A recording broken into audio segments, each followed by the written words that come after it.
and long week. Quite a lot of things happening.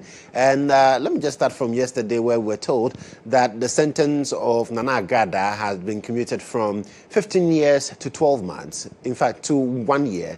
And in prison terms, 1 year is 9 months. She's already done 8, which means that in March, Nana Agada is coming home. And for those of you who have missed her on social media, I've seen people saying that they can't wait for her first service in church and get to know what she's going to be preaching about after spending 8 months in prison, how her life has been altered or not. We'll get to understand in about a month when she finally gets out of the Nsawam female prisons and then makes her way home. But we've also had a lot of conversation as well. Now, it's been from Ghana, Nigeria, we are doing Ghana, Zambia, and it's all over what? Fugu. And I've seen so many of your comments on social media reacting to how the Zambians called President Mahamas Fugu a blouse, because obviously they didn't know. But you people, relax for them. I mean, the worst we can do is to just educate them, not necessarily, the insults. Let's tone down on that. Hey, you people, you don't want your president to be touched at all. And of course, yes, so much happening within the New Patriotic Party as well. Last week, we know they went to the polls, elected a leader. Dr. Baumia came up as the winner, and there's been so much to talk about after that in terms of how the party intends to unite, among others. So we'll be touching on all of these things as well, and because it's a Friday, we'll be inviting you to also call in and let us know your thoughts on all of these matters as well. Welcome aboard the show. Let's kickstart this morning with our quote of the day. And this who says patience is not the ability to wait, but the ability to keep a good attitude while waiting. Patience is not the ability to wait, but the ability to keep a good attitude while waiting. And it's from the preacher woman, Joyce Meyer. And of course, it's very important that as we wait, we maintain a very healthy and good attitude. Some of us, we miss out on all the opportunities because while waiting, our attitude is nothing to write home about. And so that's the quote of the day. But it's a Friday. We are easing into the weekend. And so let's bring you our video of the day.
We don't have any issues here. Of course, we are just getting ready for the weekend and setting ourselves in that mood. And so, yes, that's it, our video of the day. But this is where I love to invite you into the conversation. Let me hear from you. Of all those raging issues that have made the headlines, what stands out for you? It's time to hear from you with Inside Out.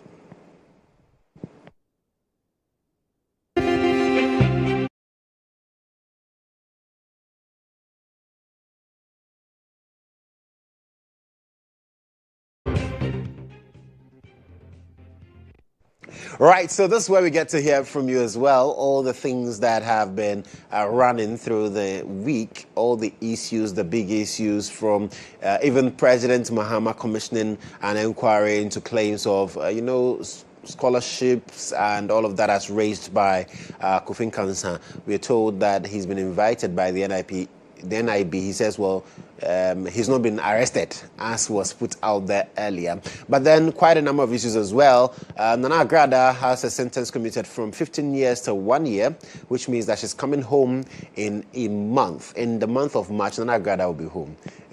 Then we'll see more. People are expecting so much on social media. They say social media has been boring without her. Mind you, the NDC is also getting ready for the Ayawaso East by-elections, and quite a number of issues have come up from there as well. Baba Jamal, Haji Amina, and some other contenders in the race. We'll get to understand how that one will pan out, because later in the show as well, we'll be having a conversation with the mayor of Nima. He will be joining us for a conversation on that. So the numbers are on your screens. Call me, let me know what's on your mind. And of course, the Zambians have touched the lion's tail, and the lion is really roaring. The Ghanaian lion is roaring to protect the interest of Fugu. We are now, I should have won Fugu today. I should have done that. Yeah, forgive me. They say our Fugu is a blouse, and you people don't understand. You are angry, and you are going at them on social media. So the numbers on your screens, just call. Let me know what exactly is on your mind this morning. I have my first call on the line. Hello there, good morning. Morning. Yes, sir. Your name and where you're calling from? My name is King Kaka from Takwa. Right. My brother, how is Takwa this morning? Oh, Takwa is fine. Fantastic. Fantastic. Talk to me. What's on your mind? I want to talk to you about the scholarship being so bad. I can barely hear you, so if you could just speak a bit louder for me. I am just speaking about the scholarship. Fantastic. Talk to me. That the president has set on each process. Almost the scholarship secretaries have been arrested. Have been called for investigation. It's good. Sometimes there are things some leaders do. Ordinarily, pity and cry for himself. Why is it that the scholarship they say give it to brilliant but because of your selfish greediness. After this one, I don't want to, when they send me to court, they say, oh, nothing, you are fine, nothing, and you have been charged. The money that the person expected me to retrieve and give. Right. And the privilege severely to serve big. Right. For the future, you're not burdened for interest. Okay. Before I go, in fact, President Mahama is lifting the flag of Ghana higher for selling our Fugu, Batakali, smoke in Zambia. Yeah. At that time, our good people of the North may take this opportunity and explore that I really have a word that. Absolutely. Culture heritage. Thank you very much. Thank you so much for calling as well. I have another call on the line. Hello there, good morning. Hello, good morning. Yes, sir. Your name and where you're calling from? My name is Sedi Shabashi. I'm calling. Okay. My brother, what's on your mind? Let me greet the people of Ghana and the panelists. My first reaction is that I like the proactive of the president that is institute an investigation about the national service, the National Scholarship Secretariat to find out the truth matter of what is going on. And that is very, very commendable. Secondly, too, I will urge Musa Dankwa to relax on his poll and findings in the by-election in Nima. Within 24 hours, the event in Nima will shock his poll for the first time. So I'm urging Musa Dankwa. So you're challenging Musa Dankwa on the outcome of his polls for the Ayawaso East constituency, the NDC elections? Yes. He should relax. This is Nima, not any other constituency in Ghana. For the first time, you mark it. The polls that are bringing out, it will shock him for the first time. Even though we have much respect for him, for the first time, he's going to have the shock of his life. Interesting. Well, Saturday is around the corner. We'll see how that goes. But thank you so much for calling. Right. So those numbers are on your screens. You can also pick any of these numbers. Call in. Let's hear from you or your thoughts on the issues that have been raging over this past week. Quite a number of them as well. And so it's time to hear from you. Usually we are the ones doing the talking here, but on Fridays we hand over the microphones to you so that we can get to hear your thoughts on these matters as well. So the numbers are on the screens. You can call in. And it's quite interesting that we are hearing from our caller, that yes, he really trusts Musa Dankwa when it comes to the polls, but then he believes that the outcome of the NDC elections in terms of the primaries towards the Ayawaso East by-election later on in March, he believes strongly that Musa Dankwa's polls will be shocked by the results that will come out from the elections in the NDC. Musa Dankwa has predicted that, of course, Hajia Amina will practically beat Baba Jamal. But then, will that be the case? We'll get to see shortly as well. You can also call and let us know what is on your mind this morning, and quite a number of deliberations as well, because later on my senior colleagues will be joining me. We'll just get into the conversations. We'll break down the issues for you. We will get a proper perspective from their angles as well. But I have another call on the line. Hello there. Good morning. Yeah, good morning. Yes, sir. Thank you so much for calling. Yeah, I'm calling from Nima. Oh, okay. How is Nima this morning? Oh, Nima is cool. Right. We are waiting for tomorrow election.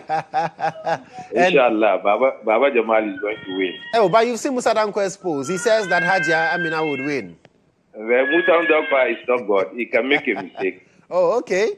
So it'll be like the prophecy that went wrong, eh? Yeah, it can happen. So talk to me. I believe in him, but it can happen. He can have some things wrong. Yeah. Oh, okay. My problem is, you see, your Friday panelists. Yes. Mostly the two guys, they pretend they are independent, but they are not independent panelists. Oh, why? The two of them, the other guy from Asasi Radio and the other guy, they are all MPP people. So Wilberforce and Awudu? Yes, especially Awudu.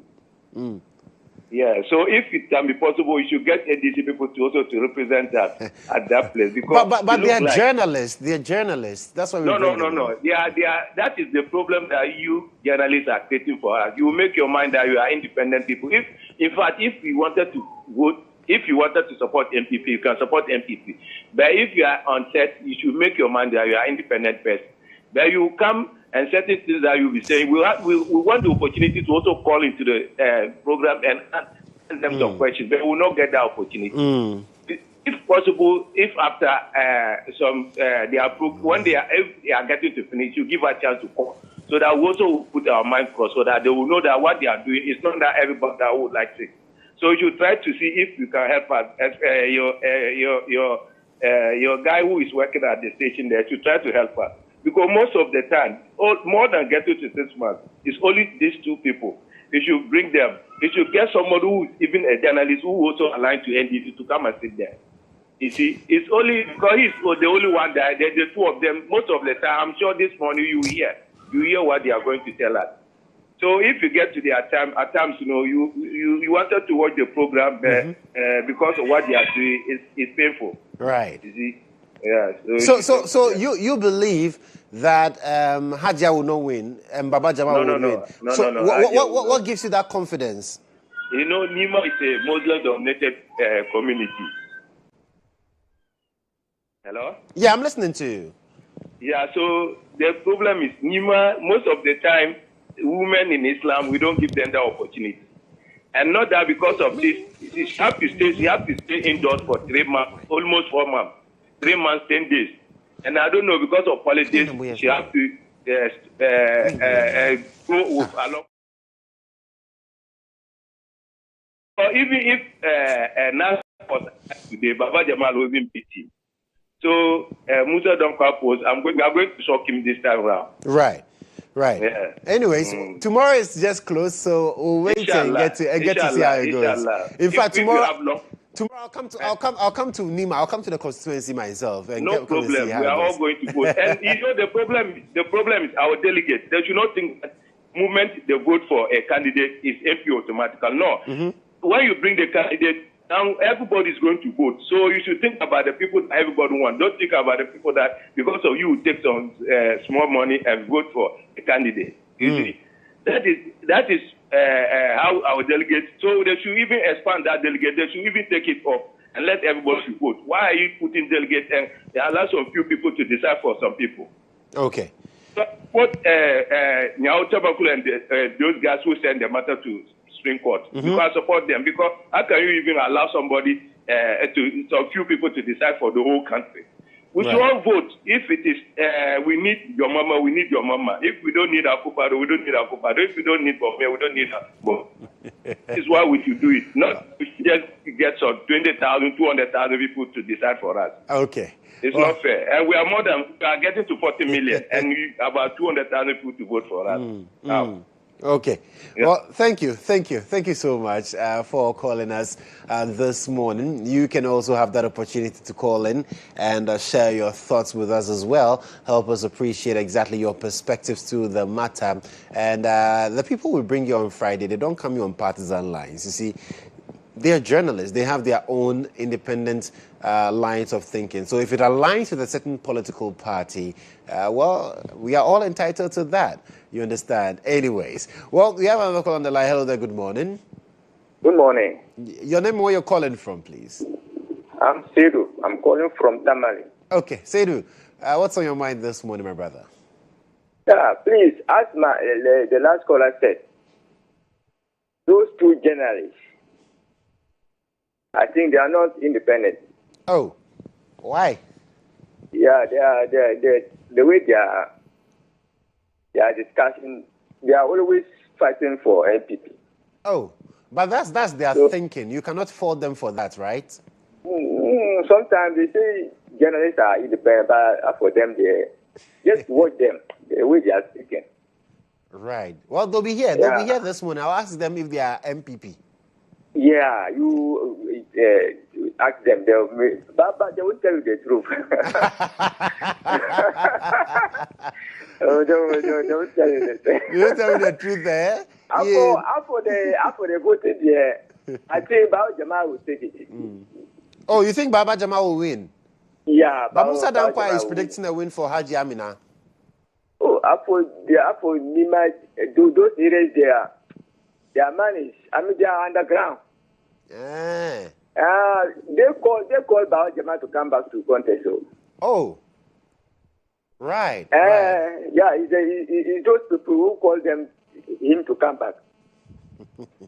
So he's coming back for the people. It's not because of his own will, but it's the people who want him back. Yeah, the people call him back. Okay. Then I'm sure that tomorrow we'll get to know how it goes in Ayawa. It's true. My brother, have a very nice day, eh? All right. Okay. Well, let's go to our next call on the line. Hello there. Good morning. Hello. Yes, sir. Good morning. Good morning. Your name and where you're calling from? Please, my name is Aquatic Junior Brother, aka Aquatic. Charlie. I'm calling from Awutu Senya East. Kaswa Akole. Oh, Kaswa Akole. How is Kaswa this morning, oh? Oh, it's not good. It's not good for Awutu Senya East. Oh, yeah, why? Every point in Awutu Senya East. It's not easy for us. It's not easy for us.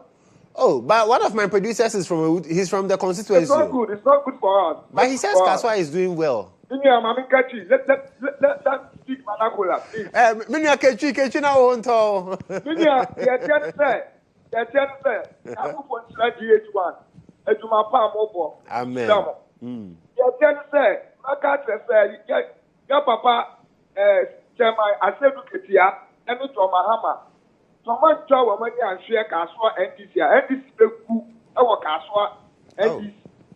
Mamintia Chairman, for Swadale, Papa, Ejuma Papa Yabo, Ediama Kaswa NDC, Edima constituency chairman. I pay Oblandin the Cam, you know, Edima party, no. And so I know you need a papa in Yashi, our Kaswa, Chairman, for Swadale. I'm not finding Yashi.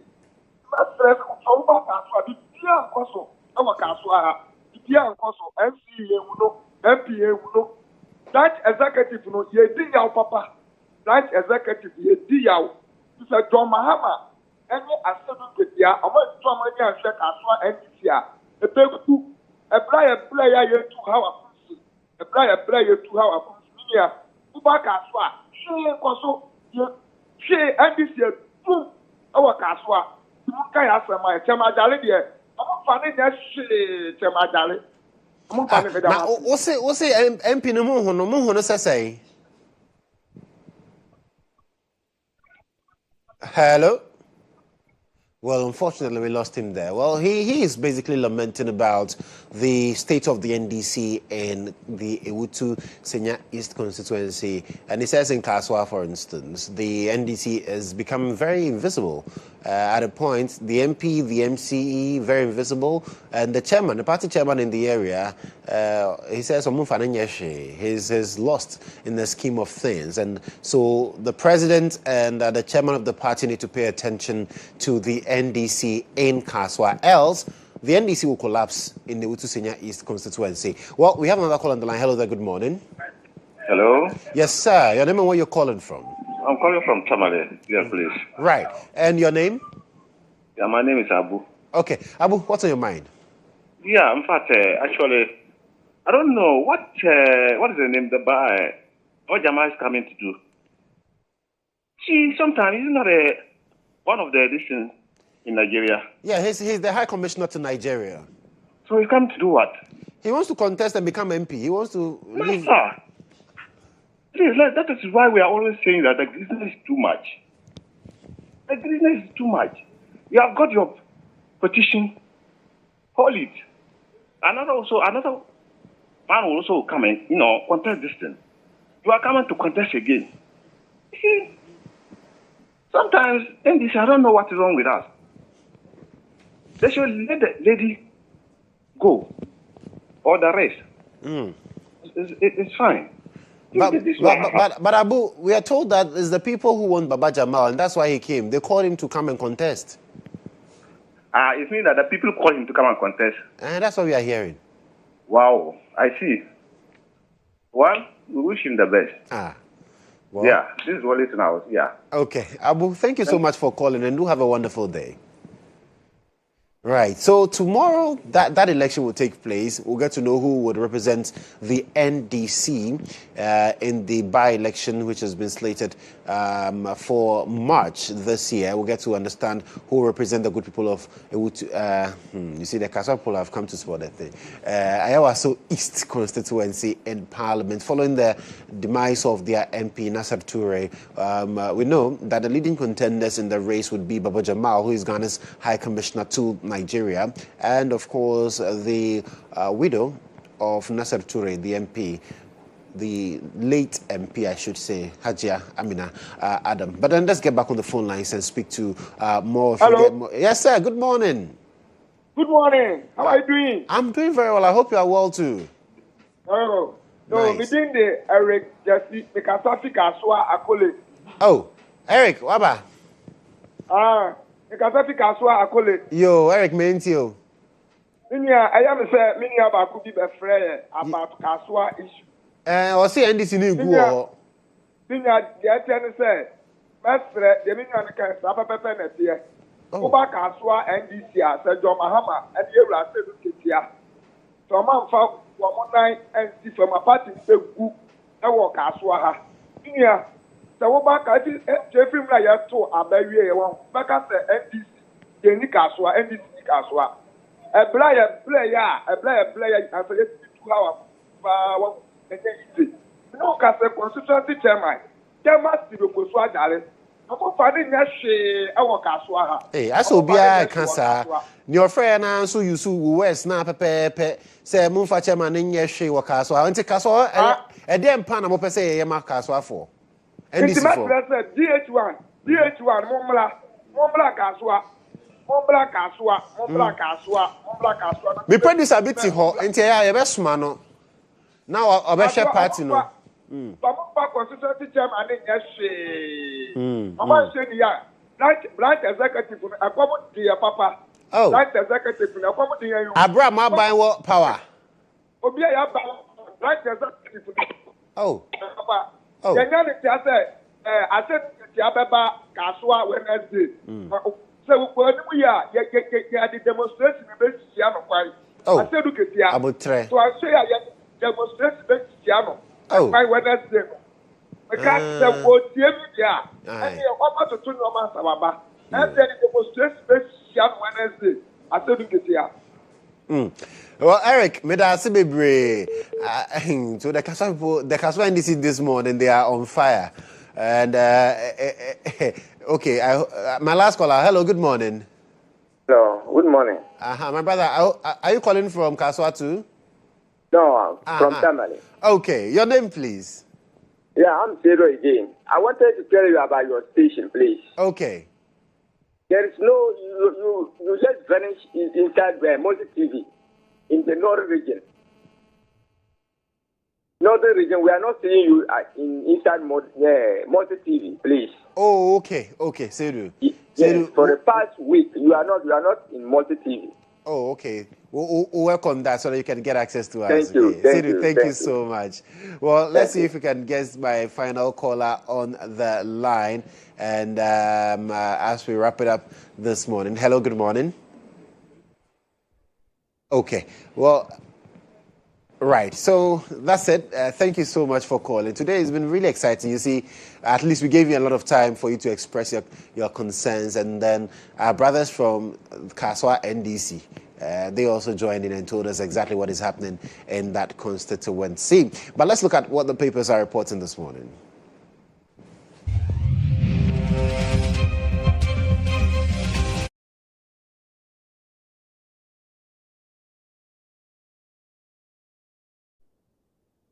Indian Times this morning, tackling declining oil gas production, government secures $3.5 billion investment to boost sector.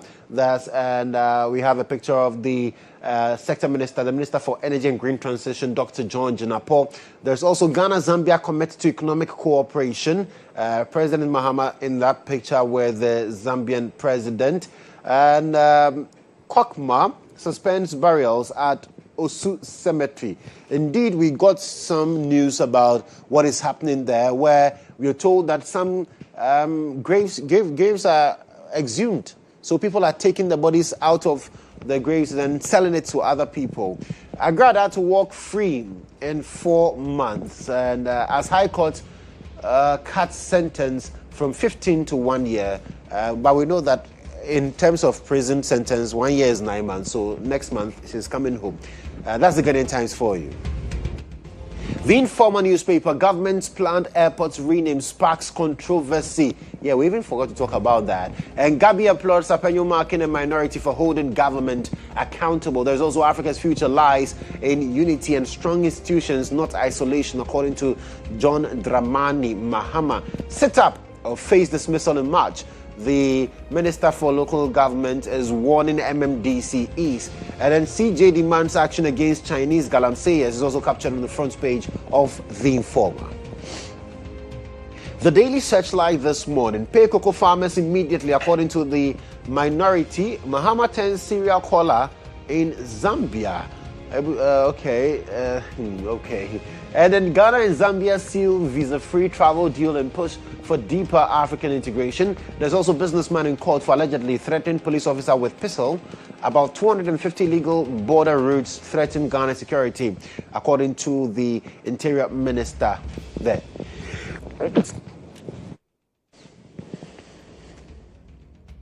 The news center this morning, Margins is one-stop ID partner. The Gambia's Interior Minister confirms after office and factory tour. There is also Licobag calls for emergency funds to buy locked-up cocoa. MTN Ghana Thrive and Shine partner to boost youth digital skills. Cocoa Board owes LBC's 10 billion cedis amid power struggle, according to the minority. And Kevin Oche Foundation supports 37 military hospital patients, also captured on the front page of the news center.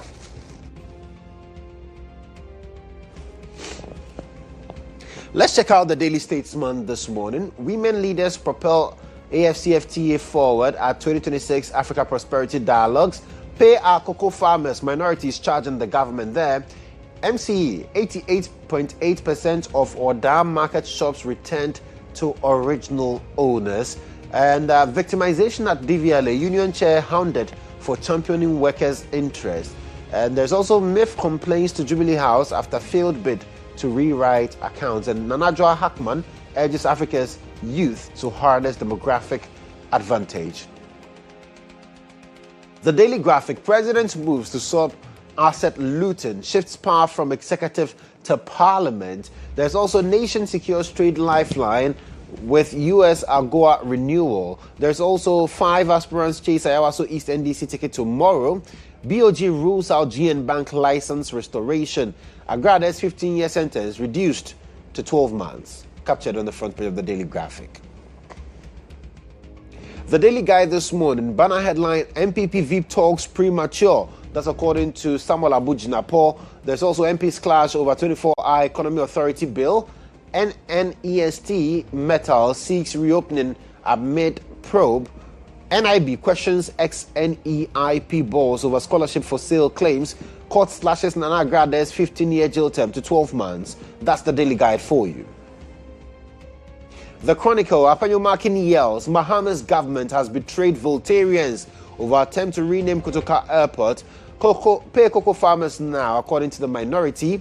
Reset agenda must prioritize Ghanaian-led value addition. Jumo Sapong is quoted as saying, and majority-minority split over 24-hour economy. And the scripture, Psalm 41 verse 9, even my close friend in whom I trusted, who ate my bread, has lifted his heel against me. That's the scripture for today.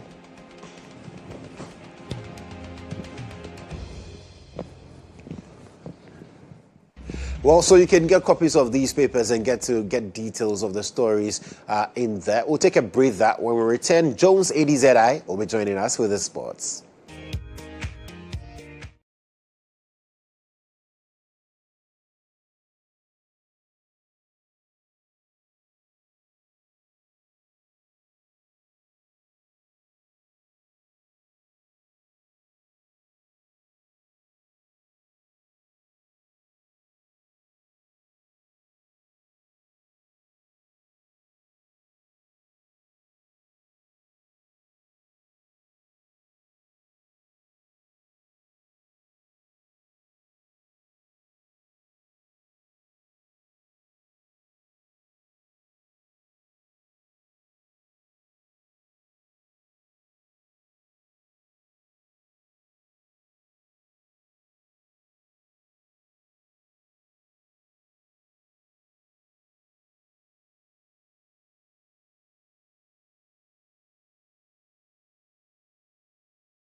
To bring you the sports and the man Jones, ADZI. Today he's inside. Jones. Yes, sir. Yes, sir. Ndinalo. Different. Odo. Diviode. Odo. Osronde. Diviode desro. Anyway. Yeah. You're repping the Black Stars. You actually apologize. We were supposed to put on our football, but some one or two things. But yeah, you mean our blouse? Yes. It had you know what? I just realized that, even the Zambians, it's been a long time. I don't even think they've been to the World Cup before. Because if they've been to the World Cup before, I'm going to play this video of Black Stars players in Fugu. Black Stars players in Charlie, I really talk something, but hey. Play the video for them, make them see Black Stars players. Antoine Semenyo, Manchester City player in Fugu. Director, let's go. Give them that video of look at Mohamed Kudus. Mohamed Kudus in Fugu.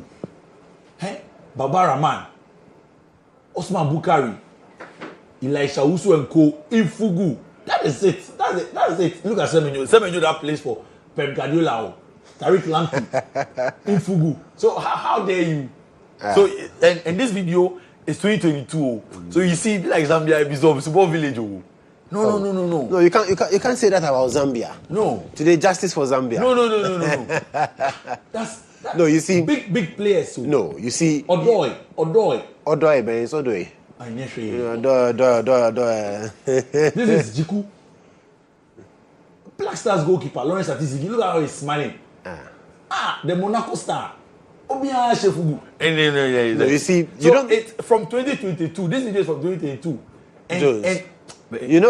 You see, I understand that indeed. Yeah.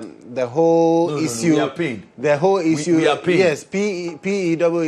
Yes, pains. Yeah. So you are going through it, but then you should use this as a means to educate them. We are educating them. They should. See. And so that's why when I see the Ghanaians going at them, and you see the funny thing, they are insulting them in Chi. The Zambians, they don't even understand the Chi. So the insults they are not seeing. But there's been an apology. Yeah. Yes, they did not know. So when they saw it, like, hey, what is this? It's a blouse. But why? But wait. Of all things, they could have used something. How no. Someone... I'm not holding the fort for them, but I feel that we should take advantage of this to educate them properly on that. Yeah. Thankfully, they don't need a visa to come to Ghana. We also don't need a visa to go to Zambia. Yeah. So we can bring them to town, take them to Tamale, take them to Bogatanga, take them to Wa, and let them feel the food itself. Seen pictures of their own. You see, when we also saw this, we're like, hey, what is this? So you understand. They were on there. What is their culture? Allow. Anyway, we want to start off with the FA Cup, MTN FA Cup, away from the Fuguis. But we're just telling you that even Black Stars players car. Much Fugu and I will say, who are the Black Stars? They are you crash. Happening this weekend. 11 Wonders today take on Atram the Visa. Either tomorrow, Nations FC would play Suedro All Blacks. Mediama take on Samatex, and then there's True Life. True Life, they eliminated Accra Hearts of Folk, but they are going to take on Bando Hearts of Lions. Dreams FC play Inter-Allies. There's Asante Kotoko, biggest game for the weekend in the FA Cup, up against Aduana FC. Techima Liberty Youth play Real Tamale United, and there's Brekum Chelsea up against Tamale City in there. Well, let's head to some Ghanaian players and some news coming in from the camp of Leicester City. Jordan Ayew and Fatai Ishaku's team.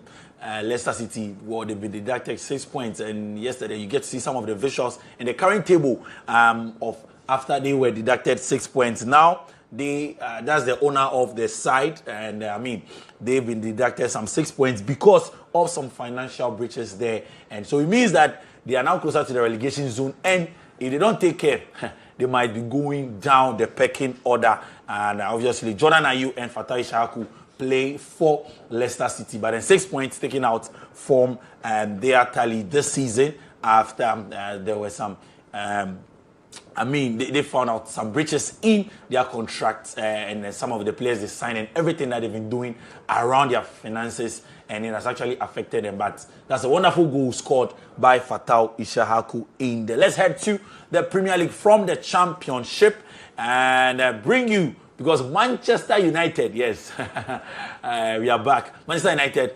dominating the Premier League January awards.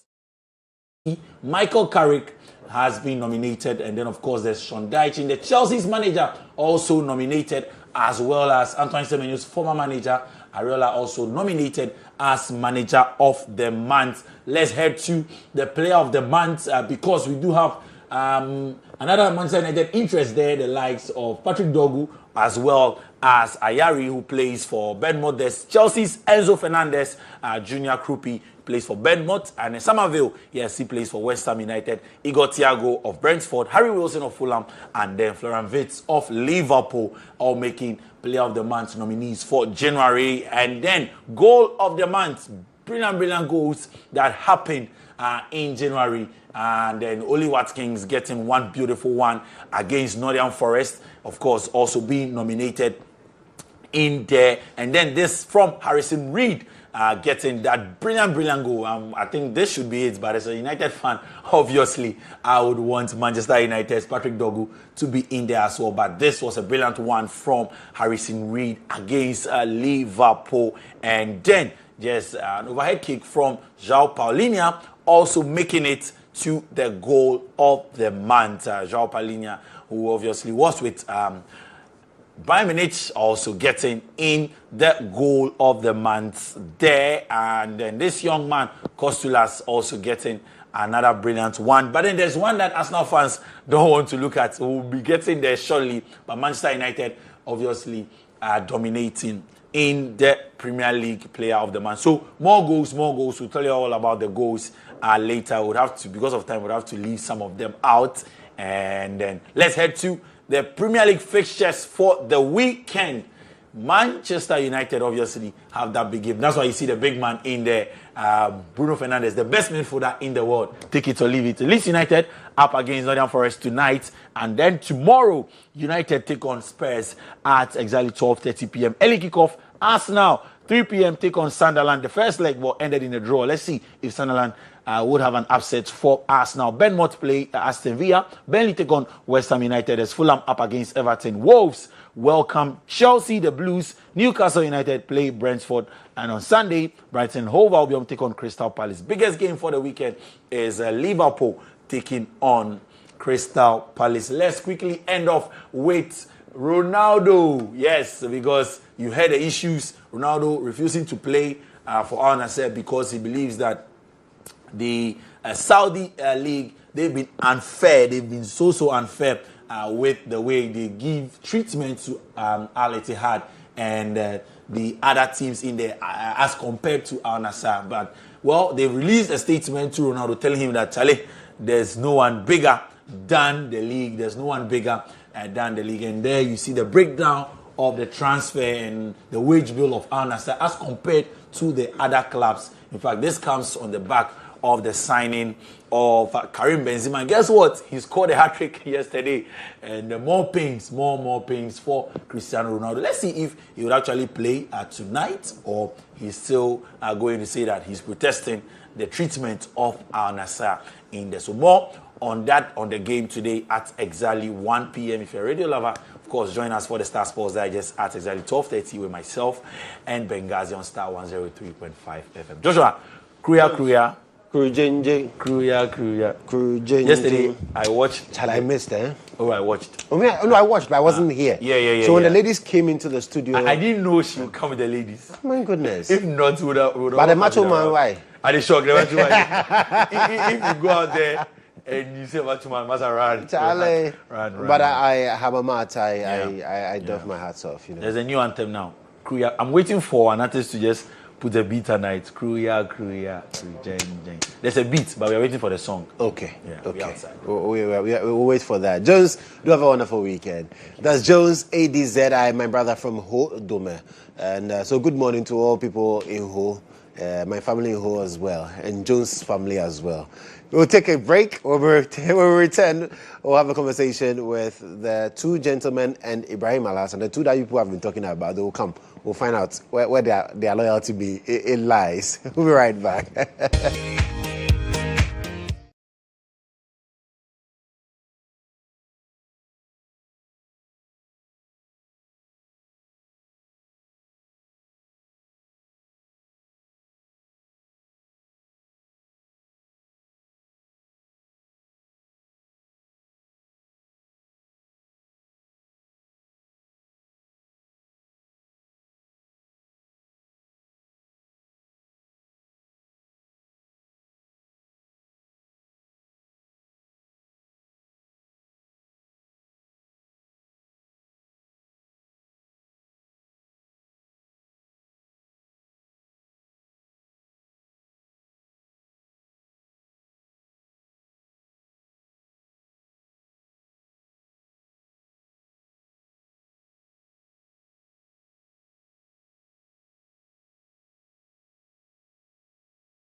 Yes, we are getting into the weekend groove for you to, get ready for tomorrow. Some of us will be busy with Ayawaso East.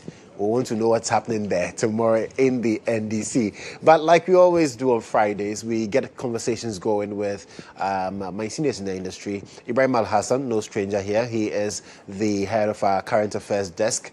He is producer of the show, producer of the award-winning State of Affairs and everything. Ibrahim is here, and he's here with Wilberforce Asari, who is political editor for Asase Radio. Awudu will be joining us shortly. As for Awudu, we have a lot of questions to ask him. My gentlemen, good morning. Good morning. And welcome. So let me start with you, IB. It's been a week that we've had so much to talk about. But then, briefly before we even get into the topics, Agrada. Yes. 15 years commuted to 1 year. 1 year. And we are told because prison year is 9 months. Exactly. Next month she's coming home. Yes, so prison calendar is not 30 days as September, April, June, and November. All the rest are 31, except February alone. They have their own calendar, right? Yeah. So we told that in 4 months, Agrada should be home, right? Okay. Did that come to me as a surprise? No. On this same platform, after the judgment was handed down, we sat here and we all said, come on, that was high-handed. Because if you look at the amount involved, if you look at the number of people who even lodged a complaint against Agrada, the 15 years was an overkill, and we had mentioned. In fact, I'm surprised that Agrada is still in jail, to be honest with you. Oh, you're surprised? Because I felt, in fact, upon appeal, the judgment could have been overturned. I made that argument here on this platform, to be honest with you. But I'm sure that the judge who heard the appeal equally looks at the past dealings of Agrada. Agrada might have transitioned from a priestess to a woman of God, but you can't just leave your past there as a test without somebody making reference to where you came from. So yes, from the Sikagari days and what have you. And in fact, if you look at the claims that got Agrada where she is today, it bears some semblance of Sikagari, that she took their money that she was going to double it for them in the church. That's no different from Sikagari, right? So I'm sure the judge looked at that and said, even though 15 years is too much, as we've all agreed, I also cannot just tell you that walk out of this court and then go and pick your things from inside home and then leave. So let's reduce it by 14 years. And I can understand why she was in white yesterday. I know there are conversations about how she looked. The fact that she looks now much more radiant. Yes. And many people are asking, and they are comparing. But I'm also aware that she kept hiding her face from the cameras. Exactly. In the past court appearances, right? But with this one, she came prepared. Yes. She was ready to show off. And this is what I think happened. Prison will change everybody. Prison life will change everybody. Not just mentally, it will change you physically. And it will have an impact on the texture of your skin. No two ways about that. In fact, there are people who are in prison who have skin diseases that you can't even have names for. So it didn't come to me as a surprise that the brightness of Agrada had been dimmed, complexion-wise, right? But I was speaking to Nadide, and then Nadide suggested something, and I think it's true, that she might have had access to her skincare product now. From the last day that people saw her in court, including Muntala, our own court correspondent. So when it happened and there were conversations about how Agrada looked, we asked him, and says, if you don't know Agrada in person and you saw her in court, you would not recognize her. This coming from Muntala. So I'm tempted to believe that indeed she had access to her skincare products. Right. Right. Because we also told that she did not apply makeup. So there's no makeup look. This is her real face. This is her real face. Okay. And the fact that she came without hoodies. Because the last one, it was quite serious. She covered everything, including her arms. It was to prepare all of us for what happened yesterday. Yesterday was like an outdooring for Agrada. You guys have been passing comments about my skin and how I look and what have you. Here I am. Or perhaps she anticipated what the outcome would be. Okay. So she was not too bothered about people getting to see her. She might have been hopeful. Because trust me, I don't believe for once that she knew that she was going to get just 1 year. No. that specificity, no. Sure. But she could be hopeful that the judgment day. And trust me, if you and I here, we knew Agrada was not going to spend 15 years in jail. No.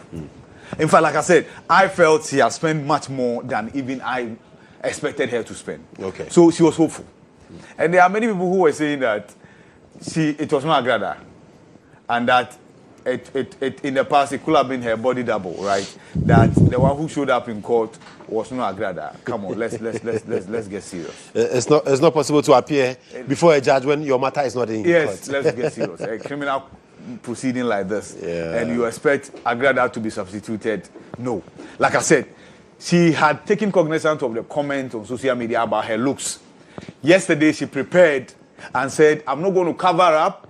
Here I am. This is my face. Bloggers, go with this." And that's it. It is an image redemption venture for Agrada. Okay. And so, yes. But I hope she learns a lesson. Absolutely. Albeit the hard way. When she comes back, she wanted to be a woman of God, right? She has a church that she runs. She should indeed decouple herself from all her past. The Sikagari days, they bring this money and let me double it for you. She should indeed say goodbye to those dealings and turn over a new leaf. And if she really wants to be a woman of God, she should do things that women and men of God are supposed to do. Absolutely. I trust that when she comes back, there's an adage in a can that ufri mufia. So Agrada free mufia. I'm very sure that things will be done differently. I mean that the problem she finds herself in, right? If she's able to come out of it, she will draw lessons and then learn. Especially when the Chief Justice, finally on this, the Chief Justice has had a course to complain about crime that prisoners are committing. Yesterday, the Chief Justice sent a caution to the Ghana Prison Service, headed by his wife. And I'm talking about Justice Paul Bafuboni. Yesterday, a story came about he admonishing the Ghana Prison Service to ensure that when prisoners are serving their term, they do not get the opportunity to engage in crime. The Momo fraud, is from prisons. Same boxing from prisons. Many, and it's evidently clear. And so the Chief Justice yesterday publicly stated that the Ghana Prison Service should look at this again. I'm sure this after a conversation with the wife at home, that these are things that must be addressed. Right. So, yes. Let me quickly come to you, both of us.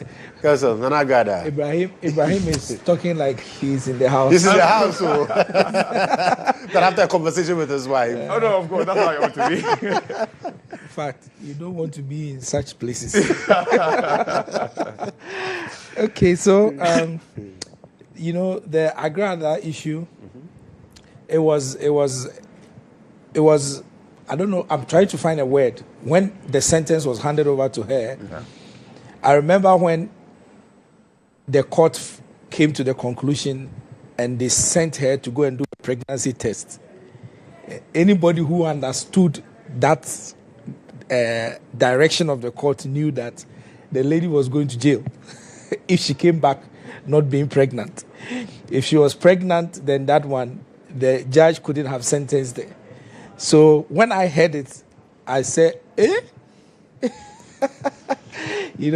and then getting 15 years for the kind of offense that she had committed, I think it was charlatanic, something to do with charlatanic advertising or something of that sort. First of all, of course, because she was a first-time offender, some people say, oh no, she had her own brushes with the law and all that kind of stuff. But if the person is not even your family member, you will not wish prison for your worst enemy. Because of the Justice for All program, at my reporting days, I visited almost every prison in the country. And so there's no prison in Ghana that I have not been to. From Akuse to Ho to Takrade, secondly Takrade to Kumasi, to the Nsawam prisons, to Usher Fort, to the other one. I think there's one in Elubo. Then there's, I think there's also Tamale, or the northern part. I've forgotten that one, but I've been everywhere. One of the places where I went that I was very saddened was the whole prison, and also the Akuse prison. Yeah. But particularly the whole prison. But when I went to the whole prison, all the guys in the prison, all of them had what they call Kodjo. All the men, Skin diseases. the skin disease in that prison. So you will not wish prison for your worst enemy. Yeah. I've been to the Mensah prisons. Mensah prison is quite big in terms of space, but in terms of facility where people stay and all that, it is still very small. In fact, when I had the opportunity to go to the condemned cells, the condemned cells at the Mensah prison, it was a difficult moment for me. Very difficult. And I think that when young people like us are growing up, one of the things you need to do is that we need to send you to the prison for you to see, so that you know that crime is not attractive. It's not attractive at all. You rather live your life and live within your means. See, if you eat Gary soakings every day because of your financial circumstances, you won't die. If you don't have a car, you don't drive, you go with trotro, you won't die. Than to go and steal or to get involved in any malpractices just to be able to get extra money and to be caught and to be prosecuted and incarcerated. So yes, I know I'm talking about Grada. I'm going round. But I am happy for her and her family that she gets to get out of the prison much earlier than the 15 years, because spending 15 years in prison meant that she was going to be there for not less than 10 to 12 years. Yeah. Looking at the prison calendar, that was going to be very, very difficult. But when she is out, she must be guided by her set of experiences. And believe you me, the people's best experiences always comes from their experience in the prison. You know, the former French president, Sarkozy, he was imprisoned for a very short period. And while he was there, he wrote a book. And when he came out, the book became one of the best sellers in France. So you can have a predicament, but you turn the predicament around and it can become profitable. Right. So I pray that her predicament, when she's out, will become profitable to her. Well, Audu has joined us, and so let me just quickly pick his thoughts briefly as well on Agrada, and then we can get into the matters. Audu, welcome. Thank you. I hope you're doing well. Yeah, today I faced traffic that I never faced before. Wow. Very terrible. Oh, sorry about that. That is why our commuters are suffering. Yeah, they say that the economy is booming, so a lot of people have come to Accra now. Is that the case? Oh, that's what I'm being told. This are also down. So now those who are not driving, they started driving. That's a factor. A friend told me Yes. that a lot more people are driving into the city. One day we'll talk about it. The 3.8% inflation. Yeah. I'm not sure we have that level of economy in this country. But hey, let me talk about that. Inflation is 3.8%, and Charlie, it's kind of whole. But it's for January. January is gone. So wait for that. January is gone. Oh my goodness. Okay, I got that. Look, I think she's lucky to have a sentence reduced from 15 years to just 12 months. I understand that there's a difference between 12 months and 1 year. Yeah. When they say 12 months, it's actually 12 months. One was in prison test, when it's 1 year, maybe 9 months. Yes. So in this instant case, they say 12 months. So she will serve 12 months. I'm sure she has served some months already. So 4 months. So she's yes. I think that what she did is now, we all know, is criminal. And from prison, when she comes, she will learn her lessons, as you have all said. But I have serious difficulty with the people who patronize her charlatanic advertisement. Look, that, how do they call it? That something, Sikagari. Yeah. in her past. But that was when she was a priestess. When she was a priestess. But now that she's a prophetess, it's not Sika guy. What actually took her to sales? So it was, what I remember was that she did an all night that comes to an all night, bring some money, and then they will double it. And then she puts money on the table and said, "This is the amount will be distributed." And the people who didn't get their money went to make a report and said they were deceived. I remember that was the charge sheet. That people. She said, did the people give her money? Yes. They gave her money. Yes, they went to church, and then they gave money, and hoping that the money would come. She saw it as offering. They saw it as an attempt to get their money doubled. See, the recipient saw what they gave to her as offering. Yes. That's the argument. Exactly. But they were giving the offering in anticipation of it being doubled. Is that what she told them? That she was going to double their money? That's the advert. That's the problem I have with people. You send 1,000 to some place and you want to get 10,000. Is it not greed? I think we should be talking to those who are patronizing these things. I look, agree with you. once we to more money for no, to look, people are greedy in this country. Look, it's not lottery. It is those who stake lotto will tell you that even lotto, it's 50-50. Yeah. It may not even be 50. It may even be 70-30 or even 90-10. Yeah. Your chances of winning. Yeah. And so if you are greedy, you want money double for you. And I think that those people, I am surprised that with all this, we didn't get those who were involved. Some of them punished. Because why? Were they not aiding and abetting? Because you have taken money to somebody to double for you. Money doubling, if it is a crime, or if her action is a crime, those who patronize it should also be questioned and seeking to sell. So I think that whilst we advise our Agrada to get how do you call it? To be reformed. Yeah. Those who are patronizing her works should also be guided. They should also be told that don't go there. If you don't go there, there will not be any market for her. Yeah. So that is it. I don't have much to say on this matter. Absolutely. Yes. That's why when you send me a message, even on my phone, that click and follow this and do this. I don't click my phone. No. I don't want to be tempted by any fraudster.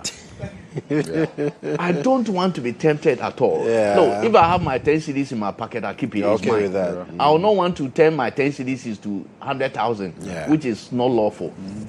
Please, let's be careful. Anyways, well, so that's it with the Agrada conversation. In fact, it's not part of the conversations, but I just quickly needed to chip in that because it happened just yesterday. But the New Patriotic Party, and I will start with you. Because I remember last week when we sat here, we had a conversation about the NPP. And you were pretty clear in your mind that, listen, Dr. Mahmoud Bawumia would eventually emerge winner. But did you expect this level of margin in terms of the performance of the other candidates, especially Brian Echampong? No, for Brian I didn't. I told you that NPP that I know, they follow, and it's a conservative party. NPP is highly conservative in their dealings. And when the spirit of the party follows a particular candidate, no matter what you do, no matter the prophecies, no matter what people say, the party will rally behind the person.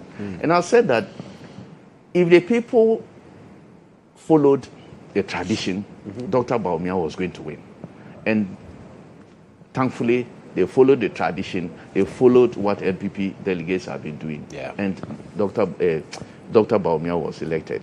For Brian, I think that I said that he may be able to make it up to 10% because of the level of energy he put in, the resources and all that. I thought that by 10% would have been a very good, result.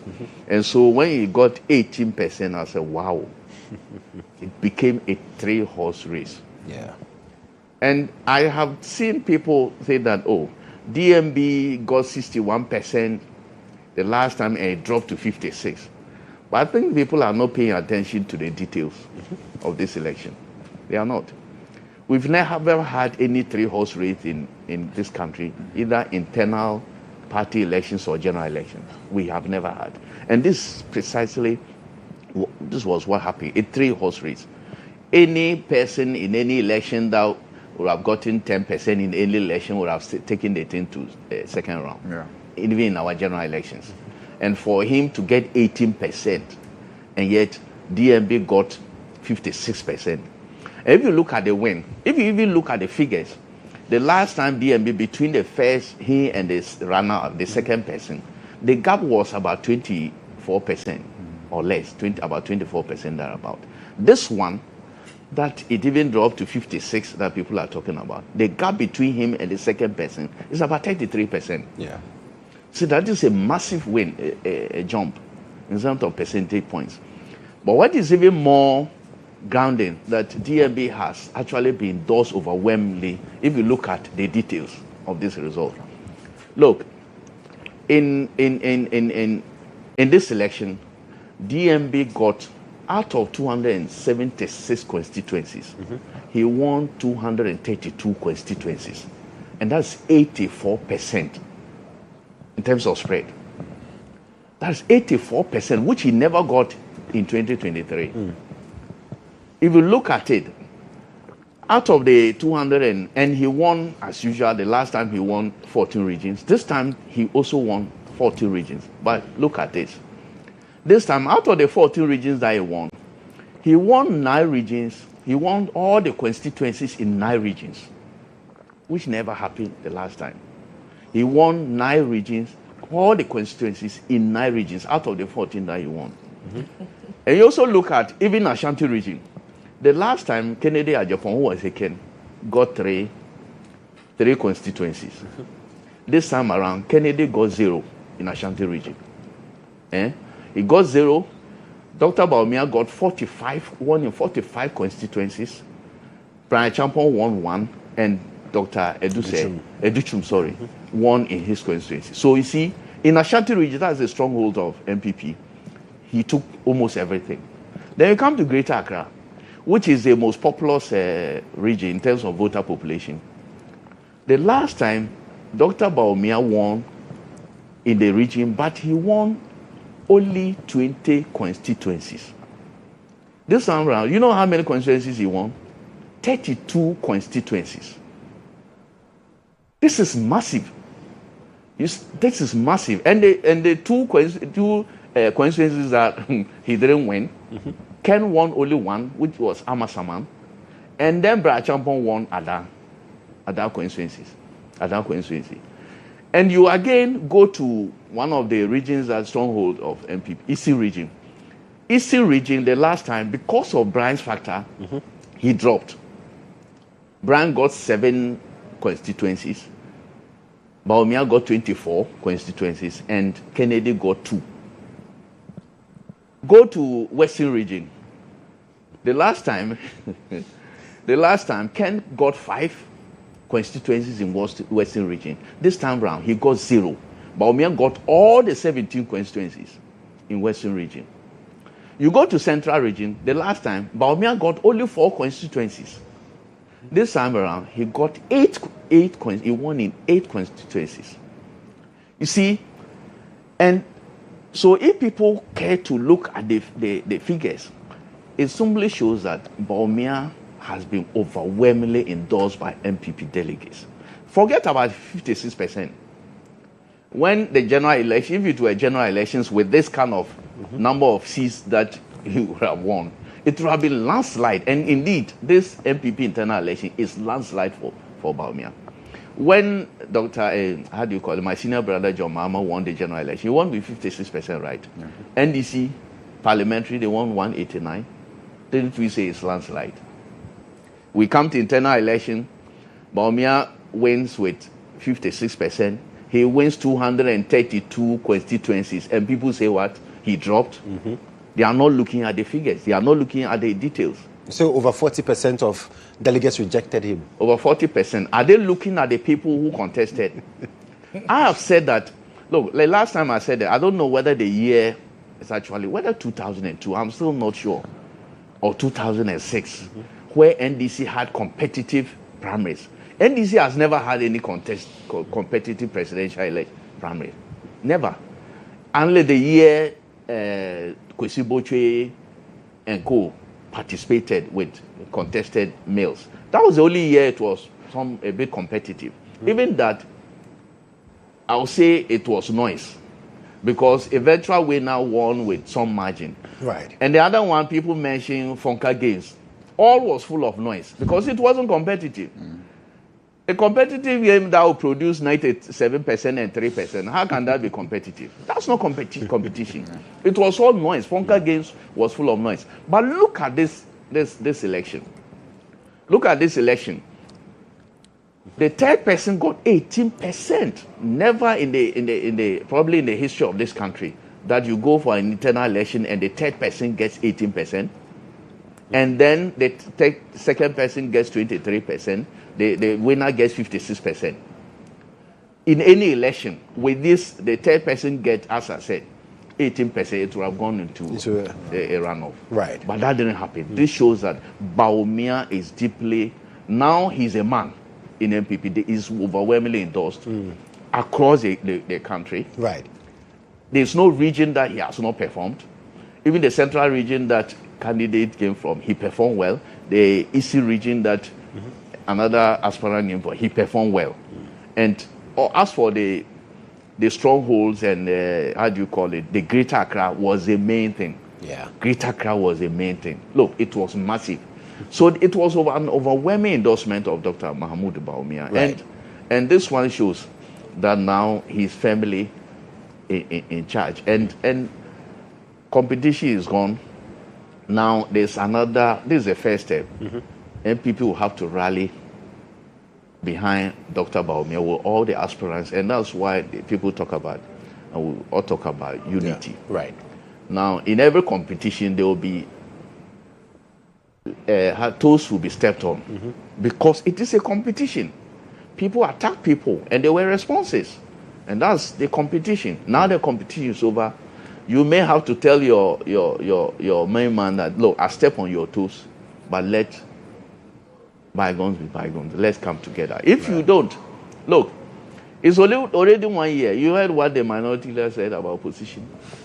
I have said that if you unite the base, the most important thing for NPP to do is to unite the base, the grassroots. If you unite the people at the grassroots, no matter what happens at the national level, the people will turn out to vote. Right. If you unite the top and the down is disunited, they will not turn out to vote. That was what happened. If you look at 2024 and look at what happened in 2016, NPP was boiling at the top, the base was united. That's why NPP won.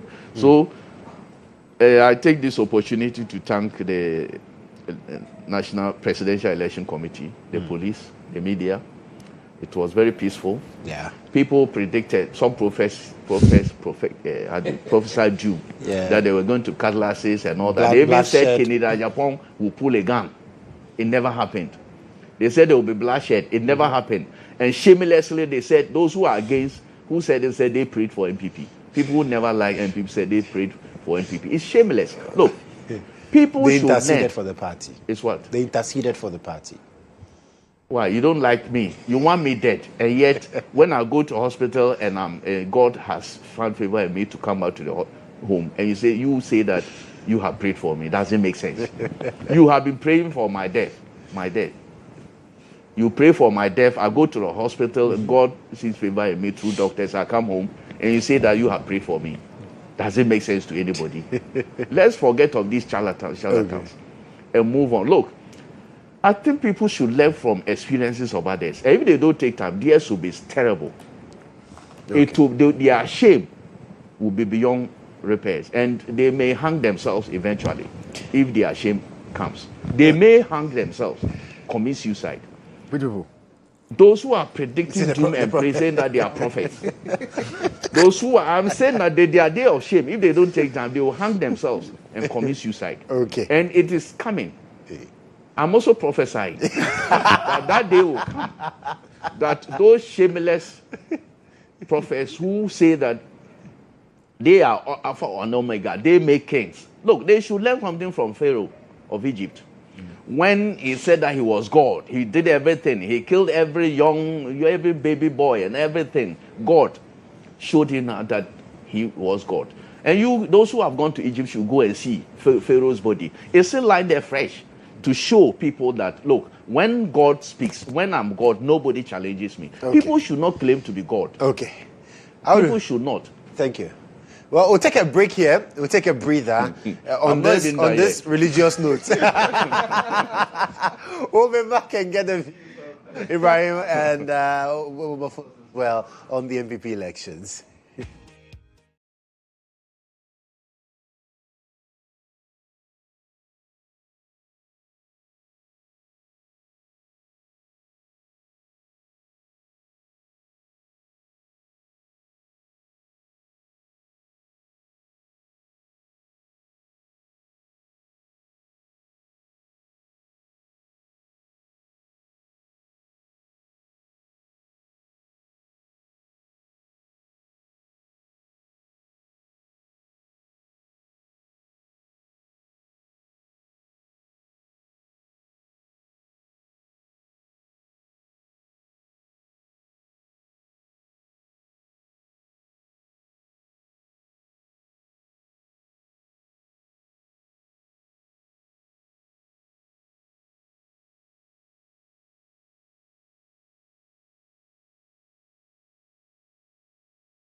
Right, thank you so much for joining. On GA Today on GHOne television is the Breakfast Review segment, and on Fridays we have conversations with seasoned journalists. Some of you callers, some of my callers had a problem with you. They say you are not an independent journalist, and I said, but you've already made a disclaimer already. So what did they say? You come and talk MPP. So I told them that when you come, I'll tell you. Okay, that's true. I talk MPP, but I also talk national issues. That's it. Don't I? That's all. You see, I don't know whether you want How do it's okay? No, I'll come back when you finish. Exactly. But then, on that note, you need to always remember to brush 2 times. Once when you wake up, and then the second time is when you are going to bed. Make sure that you brush your teeth. And for those of you who love to relive the traditional remedies, I mean, back in the day, our grandmothers would use charcoal and a bit of plantain, the stalk and all of that to brush our teeth. Well, Pepsodent says they've got that formula for you. So with Pepsodent charcoal, you get a fine blend of fluoride with a unique combination of natural charcoal, lemon, mint, and zinc. And that gives your teeth that whiteness, that freshness, and, it keeps you healthy as well. But for those of you who love the herbs, like Ibrahim Al-Hassan, he loves herbs, herbs, herbal stuff, you should go for the Pepsodent Herbal Toothpaste, which is infused with a unique blend of green tea and herbal extracts as well. It also whitens your teeth. It gives you that freshness in your breath all day. And so remember, every single dentist who does not recommend Pepsodent, you should ask him where his certificate is from, because every single proper dentist in Ghana, the Ghana Dental Association, is proud to be associated with Pepsodent. And so call 0800-161-000, 0800-161-000 to speak to a dentist for free. But you can also reach out to the Pepsodent customer care center on toll-free 0800-200-030, 0800-200-030. Pepsodent, every smile matters. Now, in the month of February, you want to show people love. You want to connect people and get to have a good vibe with them. There's no better way to say I love you than to provide data for that person, because it's when the person has access to unlimited data, data that does not buffer. When you're downloading one thing, it takes forever to download. It makes your life slow. But if you want that person to quickly get to connect, then you should be considering MTN Fiber, because what MTN Fiber does is that when you step in the home, the kids are watching their movies, Papa is watching his football match somewhere, he's streaming it, Mommy is streaming her local movies or a telenovela somewhere. It's all beautiful. That's what MTN Fiber broadband gives you. And so for all existing customers and for those of you who are yet to join, this is the time to enjoy in February. Now, in this month, you get a special range of unlimited fiber internet packages, whether you are a new or existing customer. So just log into the My MTN app or dial *5057#. That is *5057# to get your preferred unlimited MTN fiber package. So this Valentine's season, connect your home or a loved one's home and you stand the chance of winning amazing shopping vouchers from MTN. Remember, as always, terms and conditions apply. MTN, everywhere you go. So let me come back to the studio. Wilberforce Asari is here. Let me pick his thoughts on the MPP's elections, because I remember 2 weeks ago when we sat here, he said that left to him alone, there should be no contest at all. The MPP should just say, listen, Dr. Bawumia, go. Let's put our support behind you. And Audu just wants to bring that in. He also spoke about profit. Yes, but Wilberforce, what I said was that but for democracy. Yes. And I was very careful with my words because I am a student of democracy. And I believe in democratic practices. Right. So, but for democracy, I felt that Dr. Mahamudu Bawumia was best placed. Mm-hmm. Now, the election, as has happened, has indicated that Dr. Mahamudu Bawumia was best placed for the MPP ahead of election 2028. Right. Now, the last time there was a quote-unquote serious competition in the MPP in terms of primaries was 2007. Yes. There were 17 big names who were contesting for the slot. Listen to the results. Nana Dankwa Kufuado, 1,093. That was 47.9%. Alanche Manting, 738, 32.5%. Aliu Mahama, 146, 6.3%. Ya Osafo Mavo, 63, 2.8%. I'm doing only 5. And Dan Bochi, 52, 2.3%. So look at these 5 names. I've not mentioned the rest of the names. The rest of 12. The 12. I haven't mentioned their names. I'm just doing 5 because the last election they had, there were 5 names. Yes. Look at the 5 names. Nanado, Alanche Manting, Aliu Mahama. At the time, Aliu Mahama was the vice president. Osafo Mafo. Omafo Safo. At the time was what? He had resigned as the education minister. Yes. I think. He was the first finance minister. And then he went to sports as well. He took us to World Cup. He took us to the World Cup. No, not him alone. No, of course. Yeah, but he was the minister he was who started. And then Damboche. Yeah. Damboche was like the chairman general. Yeah. I mean, when he was general secretary of MPP, that was it. There are other names. I just want to mention Papa Uzo Ankoma, Owusu Ajimai, Adokufo was there. Yeah. Michael Kwe, who later became speaker, was there. Obechebi Lamte was there. Apreku, my daughter. Frimpong Boateng, Professor Frimpong Boateng, who has been talking in recent time, he was also there. Ejaku. Which of the Ejakos? No. Emmanuel. I'm not sure. No, this one. No, the one who is now seeking to be chairman. No, Kennedy was there. Not. No, but Ejaku was there. He had resigned there. from his role as a banker in the US. He contested. Yeah, you are right. You contested. He was ruled as a first by New York. Kwabena Japan was there. Felix of Owusu Japan was there. And then J.B. was there. Leader. And then Atta Kennedy. Kennedy. So he's not in the US. Yes. So the reason why I'm doing this, top guys. The reason why I'm doing this is because since this contest, there hasn't been quote unquote real competition in terms of big names. The rest of the election has always been between Akufo-Addo and Alanche Manting. Yeah. And all the time, Akufo-Addo was in excess of 93% or 95%. The second one was 74. Yeah. And then the rest 90 and above. So the next time there was competition in MPP in terms of flag bearer was 2023. Even that, it was between 2 people. Yeah. Because if you look at the result, it was Bawumia and Kennedy Japan. And the rest. And that was 4 candidates. This one was between 5 people.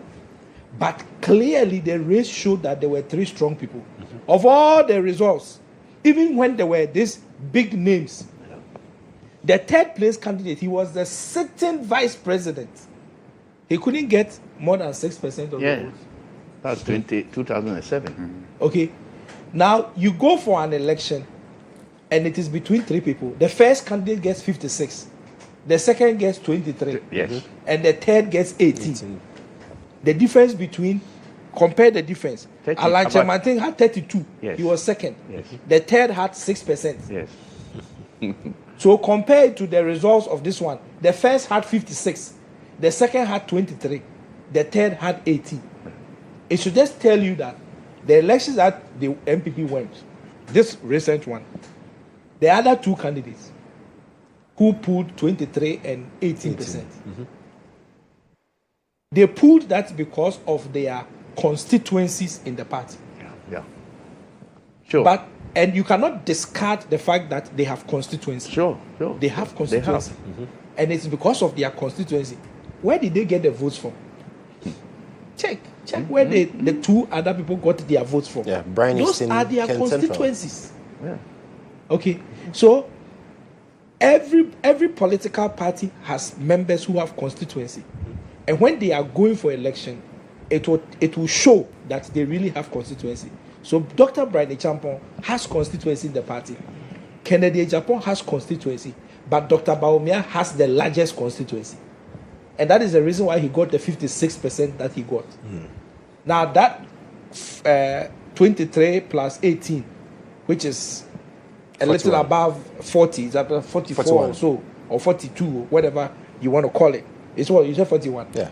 So that constituency, they did not vote necessarily against Dr. Bawumia. they voted for the individuals who are their constituency or who they see as their own. You understand? That's the reason why Bosontwe. Yeah. They all voted for the education minister, the former education minister, because that is his constituency. In fact, I was on one day, I said that if he didn't win Bosontwe, I said the people of Bosontwe were ungrateful. Yeah. If he didn't win. If he didn't win. What he did in that what he's done there, yes. it's massive. And I was praying that he will win. He was going to win that, or he should win that constituency. So it's reflective of the work he's done. Of the work he did. Okay. And it doesn't also mean that the people of Bosontwe don't like Bawumia. No. All that it means is that they voted for their constituency. Exactly. See, the people of Efutu. Yes. Their MP was not contesting. Yeah. But they all voted for a particular person. Yes. Yeah. Why? Because their MP is associated with that person. Yes. And they know. Yes. The help and the support they get is as a result of that person. It doesn't mean that Efutu people today, they hate Dr. Bawumia. No, they don't. No. They just voted for their constituency. Yes. One other thing that I saw was that parliamentary democracy has come to stay in Ghana. And that's because, check the statistics, you will see that almost everywhere you had a sitting member of parliament or a parliamentary candidate in the just ended election supporting a particular candidate, that candidate either won or performed very well in that constituency. Okay. So most of the sitting MPs who supported Dr. Bawumia in their constituencies, they delivered it for Dr. Bawumia. Those who supported Ken delivered it for Ken. Those who Inshayesu was an exception. Inshayesu was an exception, but Inshayesu was a difficult one for Sticker. But no, it's not only. But he still got some votes. And this guy, what's the name? This guy's constituency. Obasi West, he didn't win. But this Tema guy's Central constituency didn't win. This guy's constituency, what's his name? My friend Kodjo. Kodjo, he was the only person who lost. Asin. He supported Dr. Bawumia, but Asin is known to be more of Ken. Yes. So even though Dr. Bawumia got substantive votes from Asin South, he still did not win the majority votes there. Absolutely. So I'm just saying that parliamentary democracy is dynamic. It has come to stay. And I know that going into the election, most of the candidates will be paying, particularly the MPP, will be paying attention to the parliamentary democracy, because once the parliamentary candidate is strong, it propels the rest of the people to vote for both the parliamentary candidate and the presidential candidate. So it's something that it must look at. But I know that if I don't talk about the issues to do with El Bernard, people will think that I'm running away from something or something. I'm not. I need to state clearly and emphatically that the Bible says in Romans, I believe chapter 11, verse 23, that, verse 29, I think, 11:29, I'll check it, that the gifts and the callings of God, they are without repentance. God does not repent when he calls anybody. The people he called may err. When they err, it does not mean God has repented. That is the reason why you can sometimes have men of God who live very careless lives, but they go and stand on the pulpit and they preach, and it's still powerful. It's not because God has not seen their mistakes. It is because the gifts and the callings of God are without repentance. True. But you, the human being, you must repent. If you don't repent, one day your deeds will catch up with you. So if El Bernard is truly called by God, God has not repented from calling him, and God will never repent from calling him. So his ministry will stay intact, but he has to rent his cloth, put on sackcloth, and repent and pour ashes. I believe that is the decision that he has taken. So the decisions he has taken, they are biblical, and I personally wish him well. Right. You know, but there's only one little caution that I have, and that is that, you know, when all these things were happening, I never saw any father figure stand up to speak about him or to address him. I don't know if anybody called him back privately. I don't know. But my little experience tells me that in this life, everything we do, there is always somebody who can pull the brakes on you.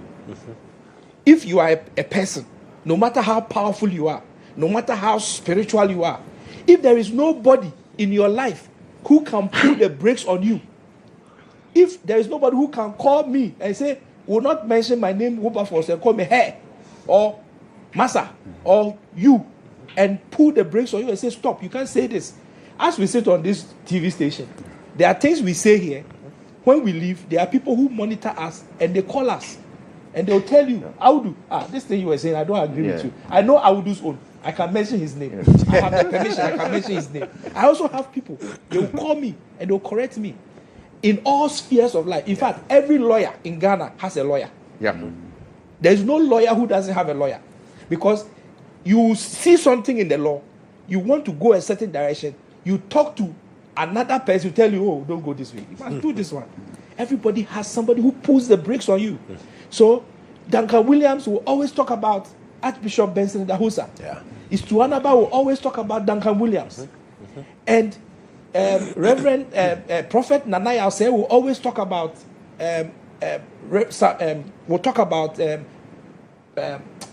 Robert Ampiakofi.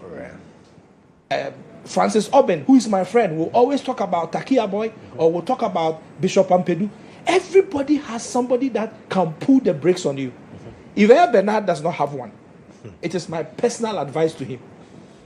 Get someone who can pull the brakes on you, because that is such as life. Yeah. I rest my case. Sometimes people will not pull the brakes because they feel that what the person is saying will inure to their benefit, even when they see. And there's a bit of propaganda in all this to sway people. So people will see that, let him continue. Probably some people will be swayed and we will be favored. Okay. Ivy. Well, interesting. And so, Joshua, you mentioned that I love herbs. You meant vegetables and what have you. I needed to clarify that. Not the herbs of life. Kotomri and what have you. That's very important. But you know, every herb is good. Herb is herb. No, every herb. I'm telling you, I can defend it. Every herb is that's good. Audu, not me. I said every herb is good. Look, one day we'll come and talk about herbs here. We'll talk about herbs. They'll bring different forms of herbs. I don't understand why we keep on chasing people, arresting people for farming weed. It's illegal. It's narcotic. It is actually designated. We are not advocating right. So weed. If it's industrial cannabis, which we have passed a law for, yes, that's different. Why are we not championing that one? Oh no, that one. You see, that one doesn't get them high. So you know how much Canada is making every year. Oh yeah, I think it's something that we should pay attention to. Billions of dollars. Yes, when billions of dollars. What's the name? The Interior Minister brought the bill. Yeah, weed. The industrial weed. Yeah. We are here arresting people and we are not those ones are not industrial weed. I am saying and that they are dry. Don't no let problem, them be dry. No problem. I am saying that why are we not looking at the industrial weed to get It's okay. Let's talk about it. We should. But for now, something that you farm. Yeah. You are relying on gold and cocoa. You see what is happening in the cocoa sector? They should also stop farming the high grade. The one from water region. I think government should make it a conscious effort. It's high grade. I'm only saying that Ghana as a country should make conscious efforts to farm industrial weed. I agree. That we agree. That is where the industrial money, it's legal. Yes. Yeah. Industrial is legal. So that one cry if you shishi cry too. No, that one, they won't even do it. They won't even do it. It will not get you high. Yes. And that's what they don't want. Okay, so now back to the MPP. I sat here and said that we all knew who was going to win, right? It was just a matter of by what margin, right? Yes. And I'm not sure this was on anybody. We all knew how this was going to play out, unless you've not followed and then you are not a student of politics, right?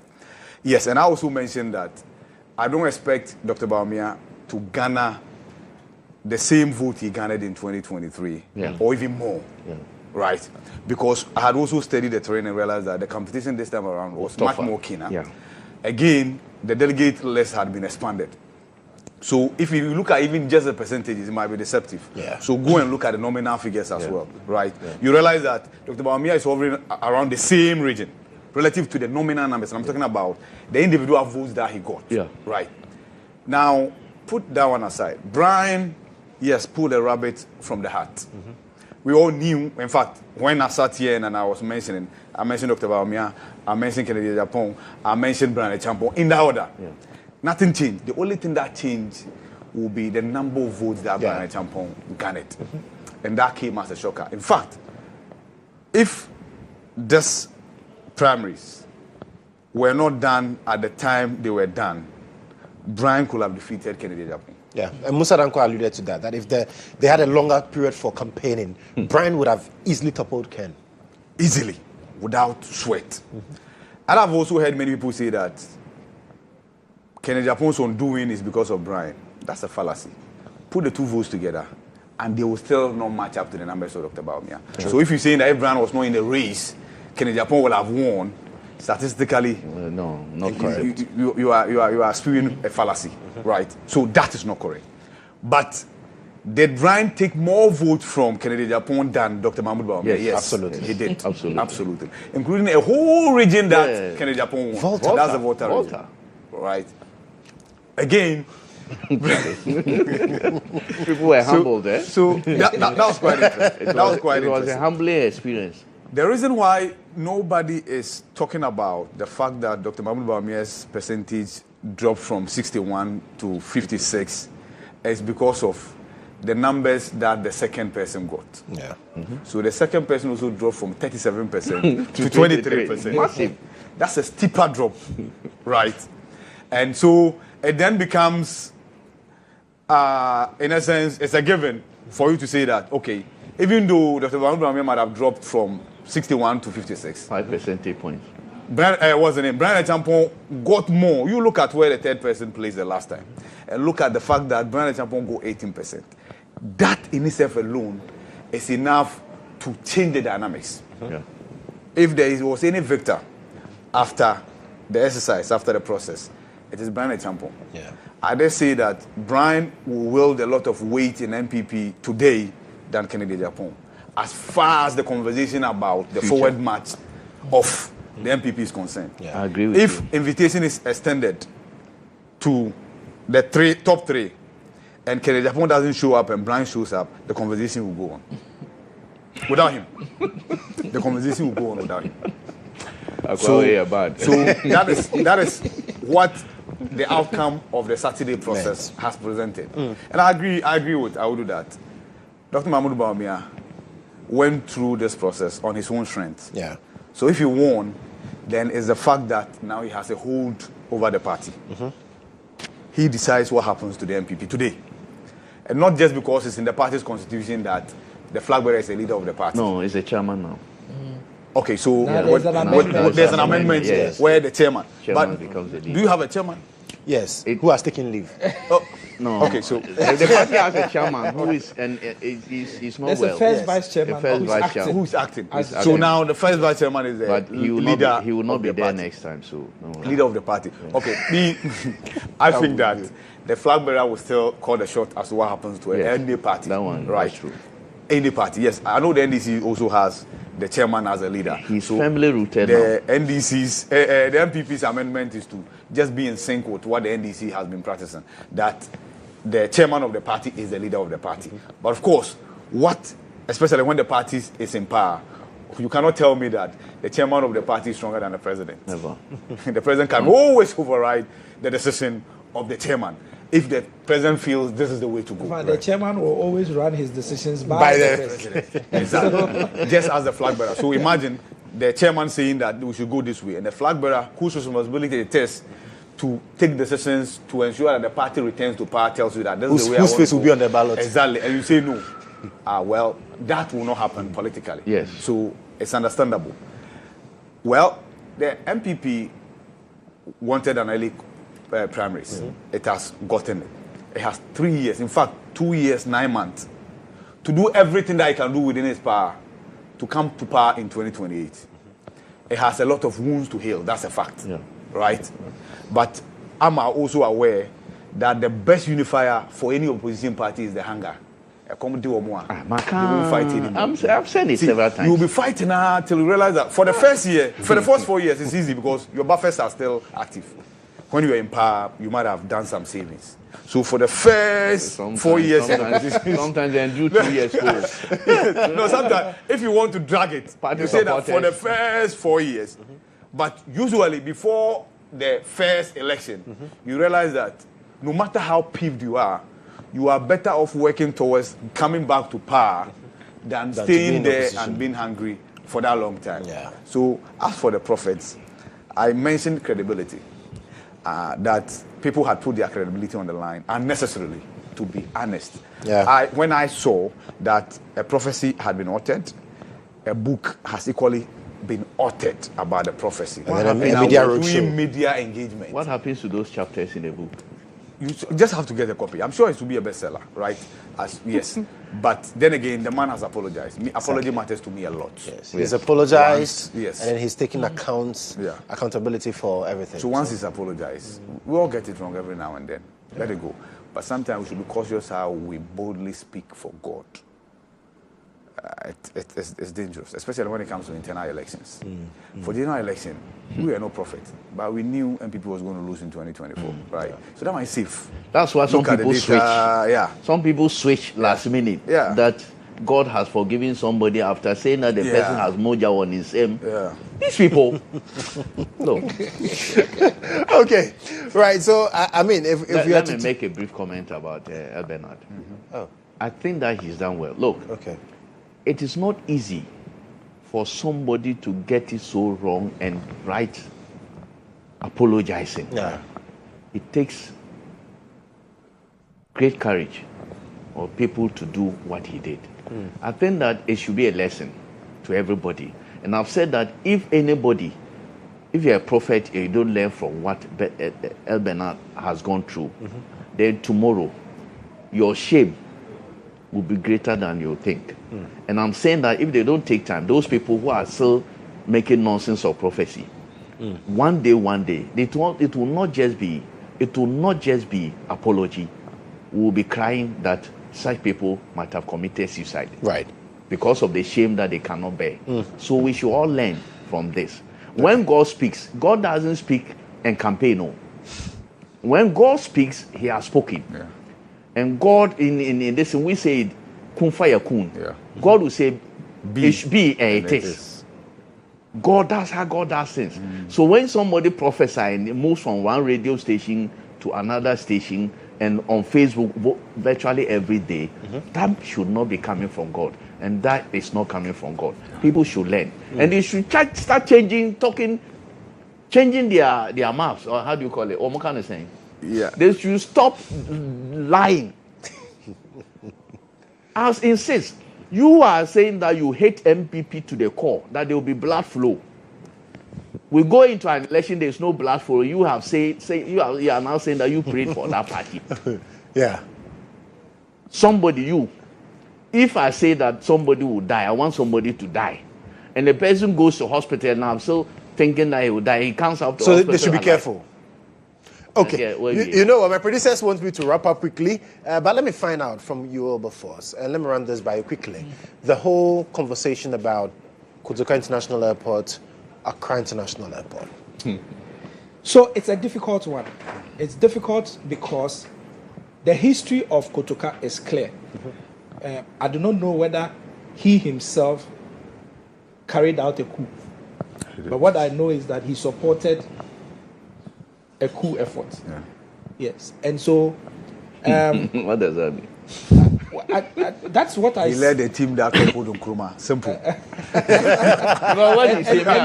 And he did not become the head of state. Oh yeah, but usually the dynamics. Who became the head of state after Nkrumah? No, I'm just asking who became the head of state, because when Jerry Rawlings did a coup, he became the head of state. Yeah, it didn't last. But he came back and did it again. And he became the head of state. So Kotoka was part of the effort. But I don't think he became the... No, it wasn't. NLC was headed by... I think it was it not General Ankara? No, I think we should. NLC, Yes, but I'm only saying that the change of the name at this time, really, is it just because of the fact that Kotoka is associated with the coup? Because then our history is such that the very person who founded the NDC, which is the party in power now, nothing in our country can be named after him.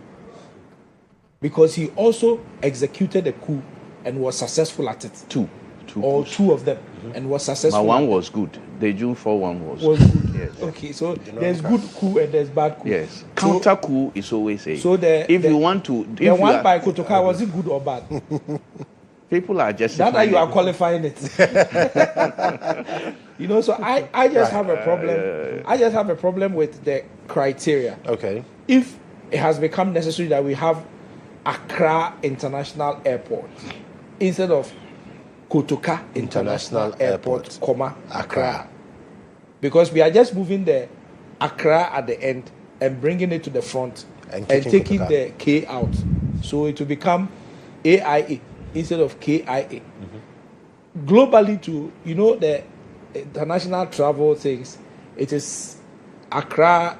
When you enter the Accra and the thing, it says ACC. It comes up with Kotoka International Airport. So globally, we have to do recalibration and reorientation and all that. But it's something that can be done. It's just a change of word, and it is done. But the criteria that is being used, I think, would disturb our history, because by all means, if anything is named after Jerry Rawlings, somebody will say that even though he transitioned from a military ruler into a democratically elected ruler, that does not erase the record of the coup. So if that's the criteria you are using to remove Kotoka, then somebody else might come tomorrow and he will use that same criteria to remove Rawlings. Okay. Yes. So let's be careful. How do? Yes. Briefly on that. I listened to the transport minister yesterday, Joseph Bukari Nikpe. He said, Kotoka International Airport used to be Accra International Airport. Yes. That they are simply restoring the old name. Yes. And that for him, there was nothing like because he did coup or all that. That's from government, what they are telling us now. But people have read meanings into it. And also because of comments by some officials of government that the man was a coup maker, he overthrew Nkrumah and all that. And people are now coming out with things that, look, this man, people have justified that this is coup. That Nkrumah made himself dictator. That Ghana became one party state, and that CPP and no party. And the only way for democracy to return was to take him out and bring back democracy. But I think that it is a government decision that they want to raise it to Accra International Airport. That's a government policy. After all, government is renaming all manner of institutions. Universities that have been named after individuals have been 10. The government is renaming them. But what I'm worried about, the ethnicity that is coming into some of these naming. There are some people who are issuing, some Voltarians are saying that Nkrumah, what's the name? Kotoka. Yeah. In fact, they are not fair to Voltarians and all that. Precisely because of what is happening in Greater Accra. The Kufuor administration named Accra Sports Stadium after Ohinejan. Yes. Everybody who has read the history of football, sports in this country, particularly football, will know what Ohinejan did for this country in terms of soccer, football. And Nkrumah, that NDC so much love. This is somebody who was actually the right-hand man of President Nkrumah. He handpicked him and gave him all the authority he needed. And that's why we chalk successes in Nkrumah's time, 1965 and all that. I think 63, 63, 65. Yes. Yes. And then 68 and 82. 70. 68, 72. 82. So because of that, what he did for this country, Accra Sports Stadium was named after Ohinejan. Yes. Now, people in Greater Accra say that no, Ohinejan is not from Accra. And therefore, his name, they have renamed the thing to Accra Sports Stadium. Meanwhile, Kumasi, Ashanti region, was named after Baba Yara. Do you know Baba Yara is still, Kumasi Sports Stadium is still called Baba Yara Sports Stadium? Yeah. Baba Yara is not from Kumasi, but he lived there. He lived there. But it's not from there. It's not a native. People think that Baba Yara, because he lived in Kintampo, is from Kintampo. Baba Yara is actually from a village near my village. He was a Sisala man. All right. Baba Yara, but because he lived in Kintampo, people thought that he's from BA. No, Baba Yara actually come from Upper West region. It's a Sisala man. So this is what we should recognize people who have done so much for this country. Okay. And I think that's what we should be looking at. As for Kotoka International Airport, I don't think we should read all meanings into it. This is a government, the government has decided that this is what they want to do. Right. Let them do it. I think that there should not be any ethnicity or politics in Absolutely. Well, so the final word. Yes, so Kotoka and Afrifa undertook the coup d'etat of 66. And guess who made the announcements? Kotoka made the announcements early morning about the fact that the CPP government then had been overthrown. But of course, because they were friends and they masterminded it, Afrifa then became the chairman of the NLC, and then the president then. And so, yes, that was the role of Kotoka in the 66 coup. Now, I'm a student of democracy, to be honest with you. And yes, they are related to what Wilberforce related to about Chairman Rawlings. Yes. If Chairman Rawlings had exited this planet as Chairman Rawlings, the military leader, he should have been treated the same way Kotoka will be treated. But fortunately for Chairman Rawlings and his name, he birthed the fourth democratic dispensation. This conversation, when people bring it, I a always whole holiday was instituted by another administration. But the point is that the current NDC administration has always celebrated 31st December. That's where I'm coming to. Don't worry. But that's not a holiday. Don't worry. No, but they celebrate it as a party. Don't worry, I'm coming to that. Yes. See, so 31st December, June 4th, it used to be celebrated as a public holiday. Yes. Expenses, our resources, taxpayers' money. The MPP went to court. Yes. And I'm on all fours with the judgment. The judgment said that, see, we all have histories. Yes. At the personal level, at the national level, some of those histories are checked. Yeah. Terrible things, right? They are part of our history. They are in our books.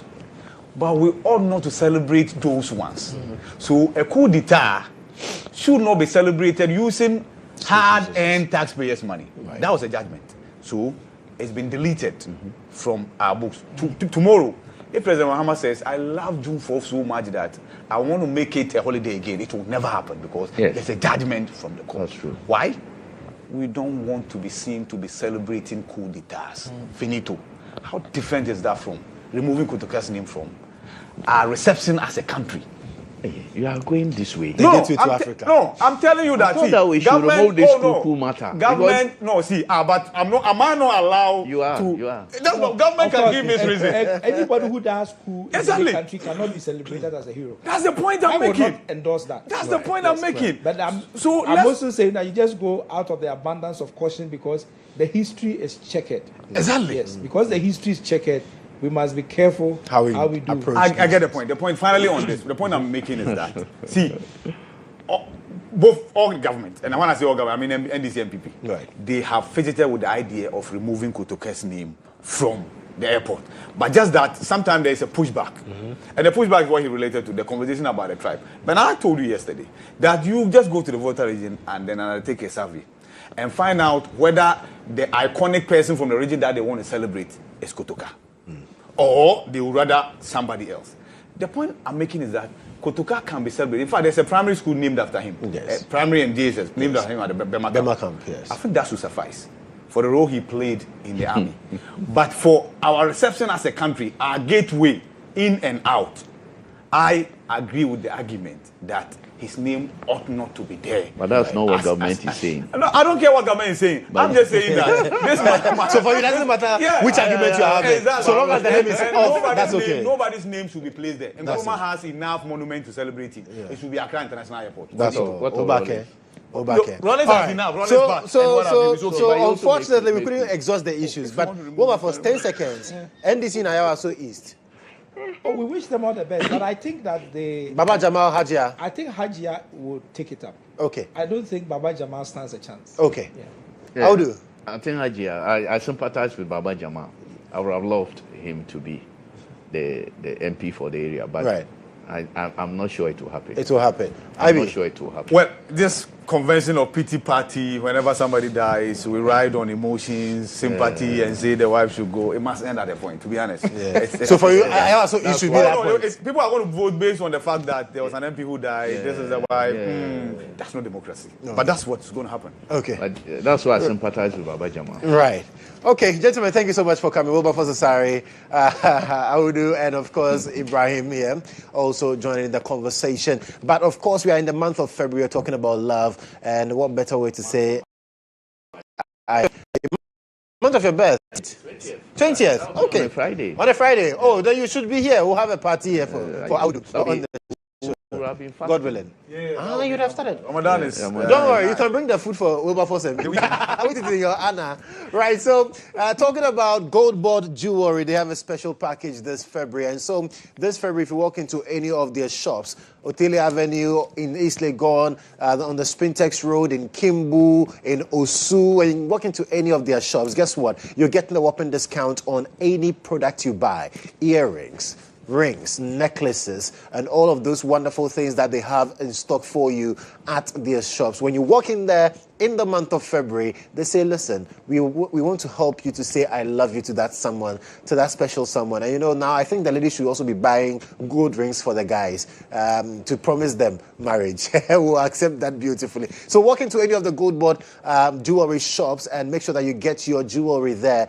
You'll be getting that special package. And then this week at Gold Board Jewelry, self-love comes with special gold deals. So love yourself in gold. Love yourself in gold by visiting any of their shops. And also, wristwatches. They say time is money and time waits for no man. And so please make sure that you're getting the Caveman Erotica watches. Now, we are talking about luxury on your wrists. No loudness, no noise about it, just pure sophistication. That's what Caveman watches, the Erotica range of watches from Caveman brings you. It's for the man who does not chase attention, but he commands it. For the woman who understands that luxury and elegance can be really, really seductive on your wrist. Caveman Erotica watches. Just quickly log on to www.cavemanwatches.com or call or send a WhatsApp message to 055-855-2046 to purchase yours. We'll be right back after this break. Did you see the president? Yeah.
Kukufoko is joining me. He's creator of Amahoro Coalition.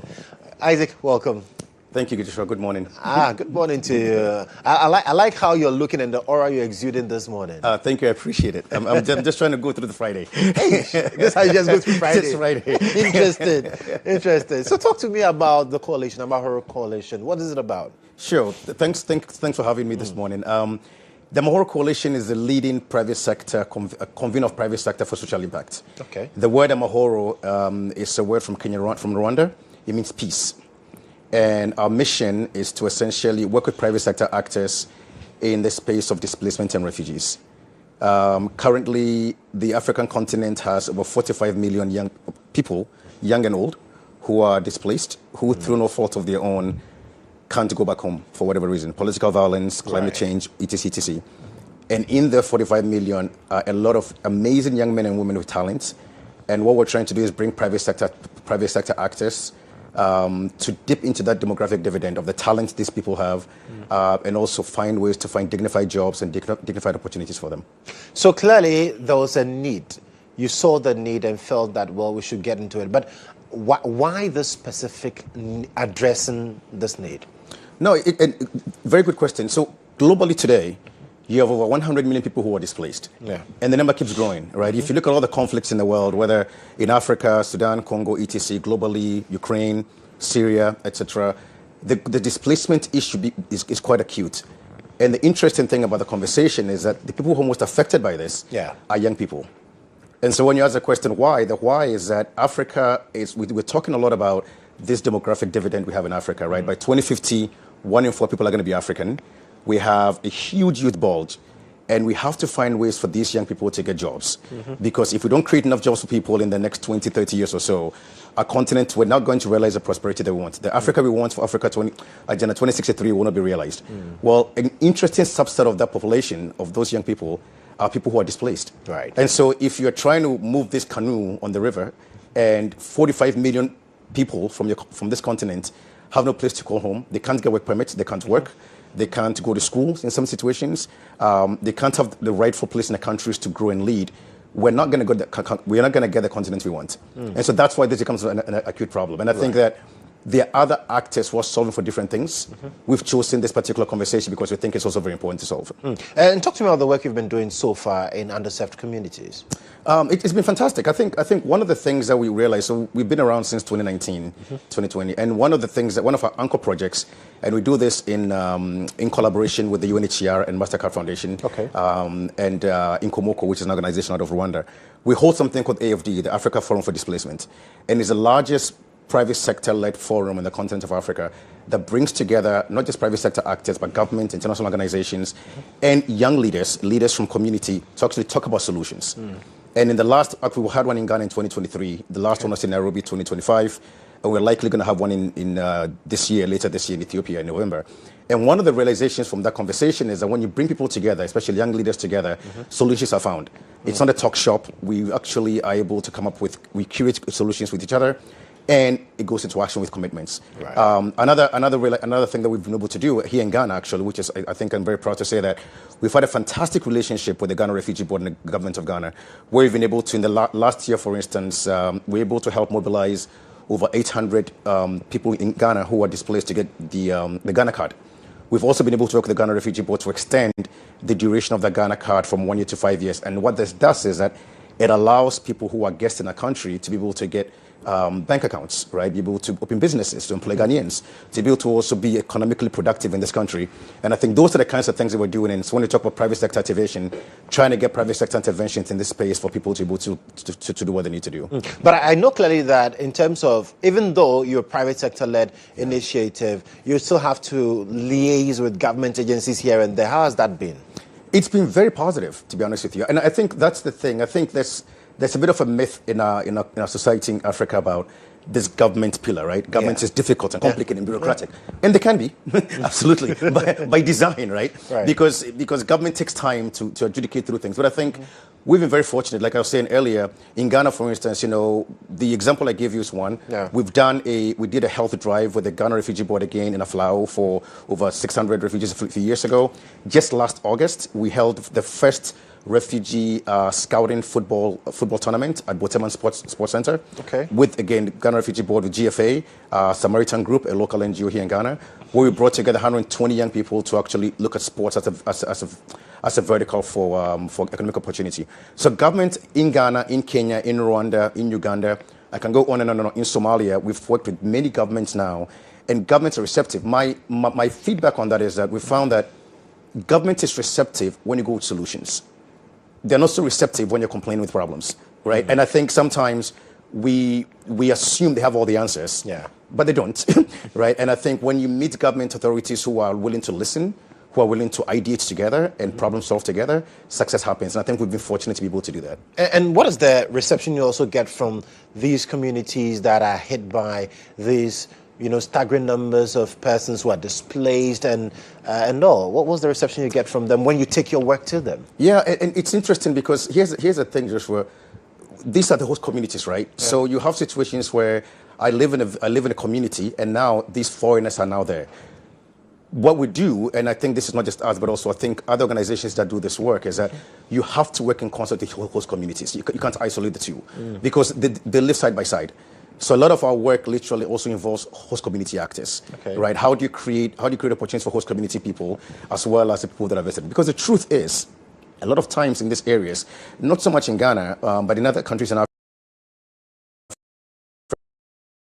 where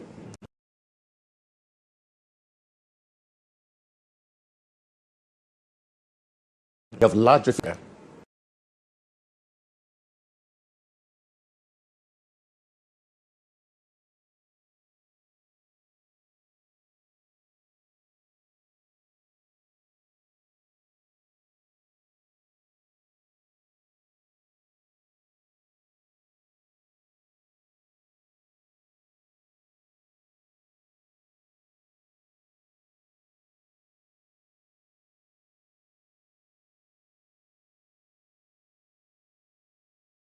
not uprising because the locals and the nationals and the people who are visiting now get to rise together, which is what we try to do.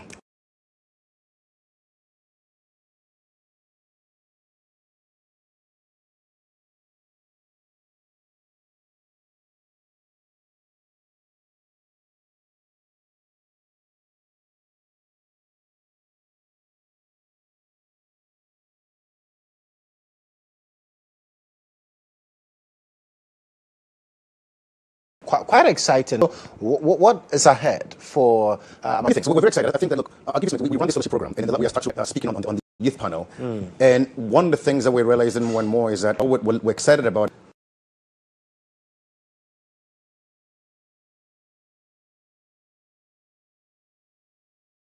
where we have a lot of not just the young people, but also the private sector community, getting private sector actors to see this community as a community where folks are investable, where one can invest in, where there's talent to look at, where there's a market to sell products, etc. And I think that's very exciting.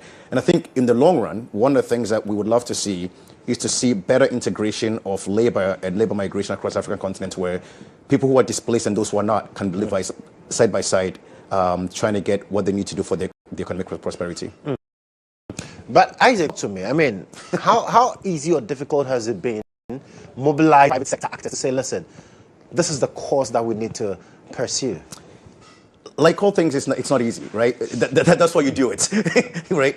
I think I'll give you an example. Right. In 2019, in Nairobi, Kenya, we convened 85 businesses with the UNHCR to have this conversation.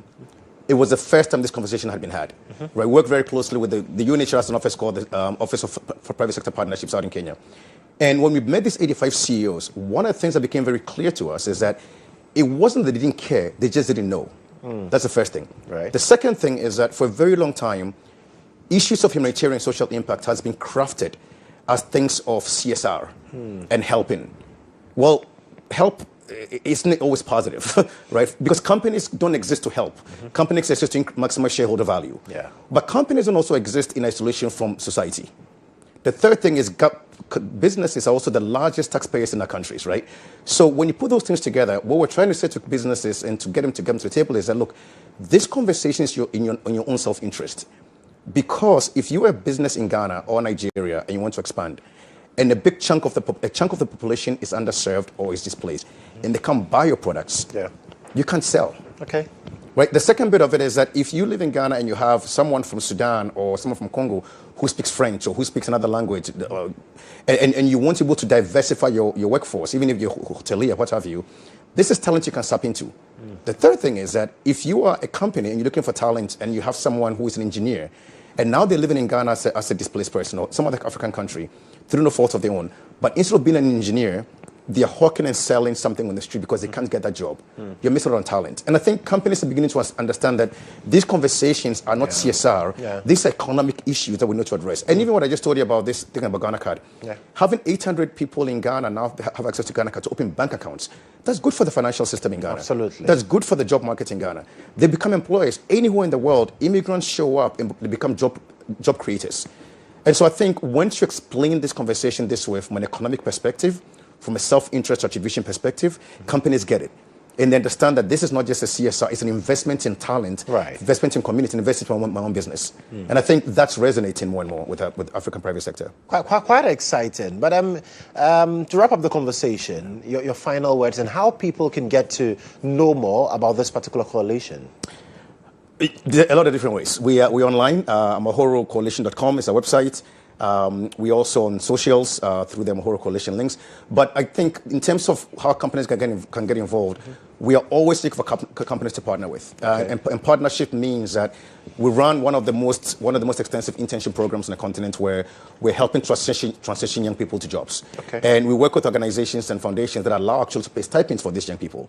So if you're looking to provide internships and you're looking to provide internships for young people, we're happy to help. If you're looking to form partnerships to understand how different market segments work, how to expand to different places in some of these areas that we're talking about, happy to have a conversation.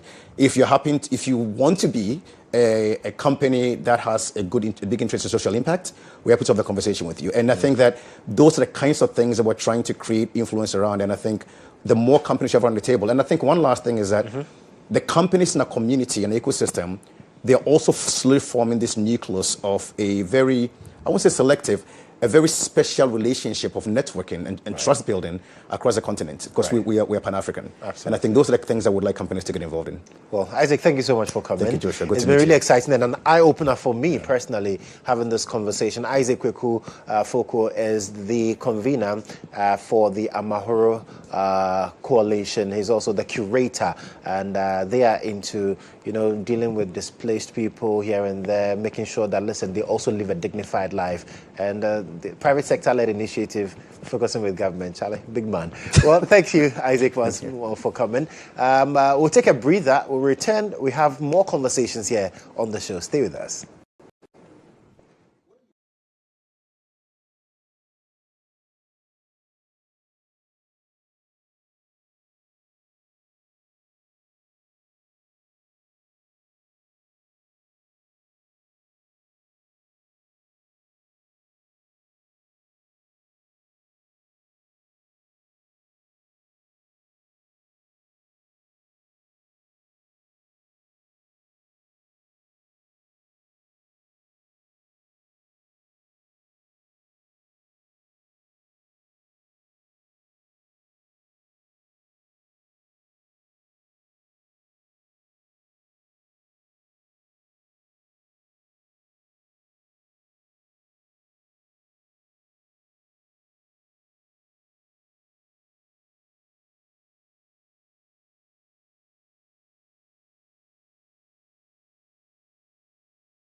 to the show, and this part excites me because usually you're seeing a lot of cars on the streets, and some of them, when you look at the kind of smoke that is emanating from the car, you get angry. And I'm seeing all these sleek, beautiful cars people are driving, and sometimes the engine is almost as though it's off because the car doesn't even have an engine, does it? We are talking about the EV cars, like, really? I just can't wait to get into the conversation this morning. We're speaking to two gentlemen from EV Afrique, and they'll be telling us more and also be making the point why you and I should change that thing we are driving and start driving EV cars this morning. Harry Lamte is head of operations at EV Afrique, and Bethel Ayodeji is sales consultant. Guys, welcome. Welcome. Thank you very much. I'm very curious to see what they came in. It's parked downstairs. Charlie, when we finish, I have to go and look at the car. But nice to have you this morning. Now, and before we even started the conversation, we saw some sleek vehicles. And today we'll be busting some myths as well about EVs and then get to understand why we should all be, channeling our energies there. But let me start with you. Why EVs in the first place? All right. I would say with EVs, they're basically the best choice to go for in terms of your automobile selection, because you're basically going to save money. Okay. A lot more money. That's the main selling point. You're going to save a lot more money. Basically, for every EV car that you get, basically you're going to spend about 1 CD compared to 4 CDs that you spend for a fuel car and an internal combustion engine car. Right. So basically are going to spend 25% of your current fuel cost. Yeah. So which would basically save you a lot more money as compared to if you're to be driving an engine car. Yeah, and also they're pretty fun to drive. I wouldn't lie. What makes it fun to drive an EV? So electric vehicles have a principle called instant torque. Okay. In other words, your regular car, when you step on the accelerator, it has to go through a mechanical process, go to your axles and everything. And EV is right from your foot to the motors, and your car is moving. So comparatively, they are faster than ICE engines. Oh. In fact, the current world record for the fastest land vehicle is a BYD. It broke Bugatti's record last year. So aside from the cost saving and the fun, there's also the fact that there's little to maintain. So an electric vehicle has about 25 moving parts, basically motors and propelling your wheels. When you said 25, I just looked at my car. And I look at the how many do you think are in your car? I want to take a wild guess. 100? 2,000 to 2,500, depending on your car, the kind of car you're driving. So it's almost 1,000 times less parts for you to maintain. So all the issues of your feet are saying, hey, your brake bands are torn, this is torn, this you need to replace oil. None of that in an electric vehicle. Maintenance is straightforward. They check your battery capacity, check your brakes, check your shocks, and you're good to go. Wow. But people say it's expensive. In fact, they say it's more expensive to own an EV than to own our ICEs. Not particularly. I would disagree. Yeah. Well, okay, now why you both disagree? Let me start with you. Why do you disagree? So the cost can start anywhere from around 200,000. So for the smallest car you can get from 200,000 upwards to wherever anyone prefers to get their car. Right. And also, like I said, the amount they are going to spend on maintaining the car, little to none, as compared to an ICE car. Running the car as well. Running the car as well, too. Your running costs are going to be minimal. If you're charging at home, your power bill is going to be anywhere between 60 to 150 CDs. Whilst for normal, Wait, for... If you're to charge your car per charge. So compared to what you'd be spending, let's say you're spending around 1,300 CDs on a full tank for a car per week. For that same car, you're going to spend around let's say maximum 150 CDs. Comparatively, in a month, you're going to be saving minimum around 3,000 CDs. So that's your reason why you say it's better. What about you? I would say that if you're comparing the cost of brand new vehicles, which we are selling, a comparative ICE vehicle and a comparative electric vehicle, the costs are almost the same. I think people are working with the assumption of, I'm going to purchase a used car from a dealer I've seen online. Right. So just some 80,000. Some 80,000, yes. But if you're talking about brand new cars, right. And you know what the benefit of a brand new car is? It's not being used anymore. There's no hidden accident record. it's a brand new car you're getting comparatively. Comparatively, the cost is the same. Right. Okay.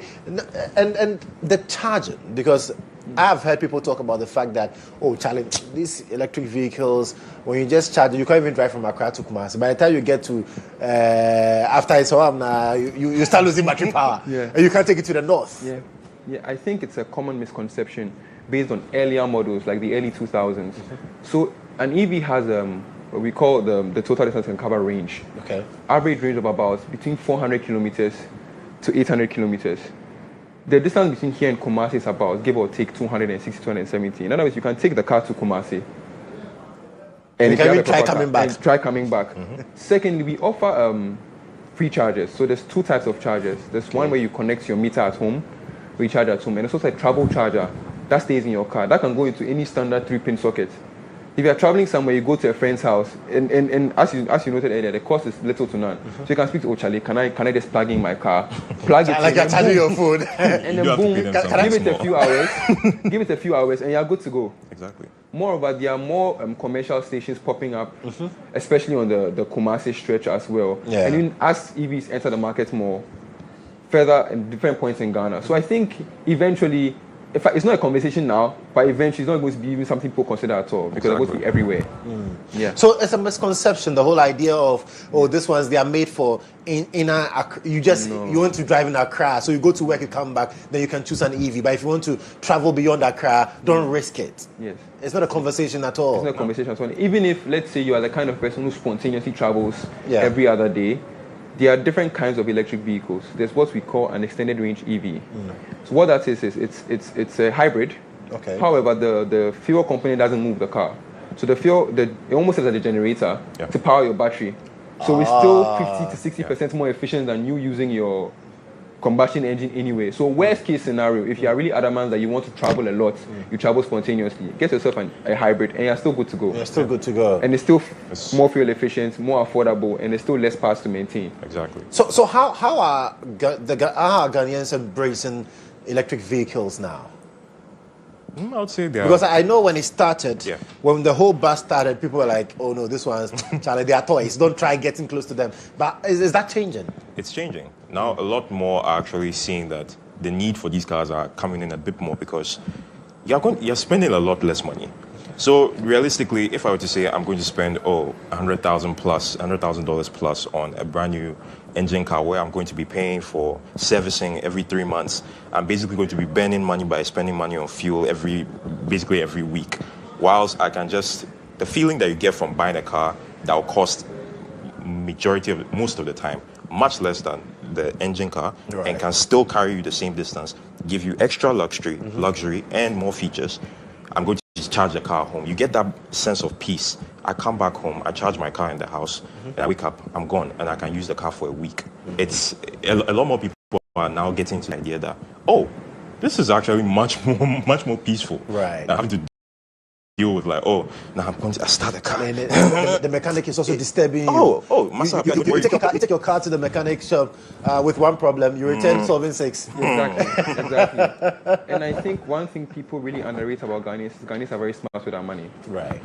So more people are doing their own research. So a client could walk into the showroom and he's telling you about the features of the car he's coming to buy. Absolutely. He's explaining to you. People realize that, look, I can go online, I can see all these reviews online and realize this thing makes sense to me. This thing is more affordable. I'll go for it and I'll try it. And when one person in a friend group gets the cool new toy, drives Charlie, what you get down for? So we have a number of referrals who saying, Charlie, I got this here. Right. And you see them on the roads now. Almost every time you're driving, you're seeing an electric vehicle passing by you. And I keep asking myself, oh God, when? But I mean, for you who are in the business, you are selling electric vehicles. What's your unique selling point? Sales. Yes, sales. Like I've said it a few more times now, I feel like I'm even repeating myself. The money you save, the money you save, and the less maintenance costs, as he said, like basically on average. You're not like, let me be honest, your shocks and your brakes are right of passage for every car in Ghana. That one, unfortunately, our roads don't really meet the standards.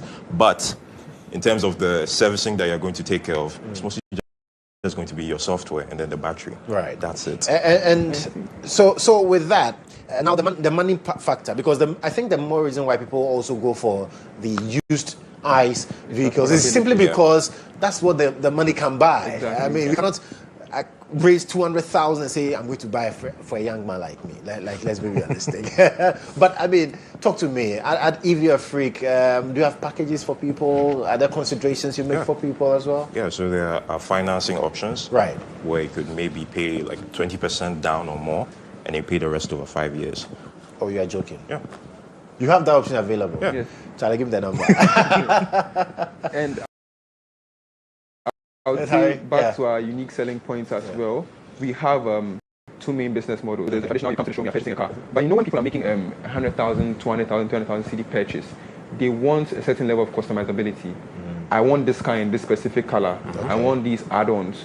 So we also offer a pre-financing package where you come to the showroom, you pick a car, you say, I want this car, I want this inch wheels, I want screens at the back, I want all these add-ons, and we can customize and deliver to your specification, to your doorstep within 2 months. Oh wow! Yes, so maximum 3 months the vehicle is delivered to you. So someone walks in and says, I like this car, but I don't like this color. Right. I want an extra screen in the back for my kids. We can do that for you easily. My kids today like screens. So Harry, talk to me. How do people locate EV Freak? EV Freak. So we are located at City Galleria Mall. Okay. So if you are coming just behind Accra Mall, if you're coming from the Action Chapel stretch, when you get to Spintex towards Action Chapel, right on your left. Oh, okay. Yes. You can reach us at info@evfreak.com, and let me get you the phone number. Please. Please, very necessary, because 20% per, then you pay the rent. For 5 years. I head of sales. 0256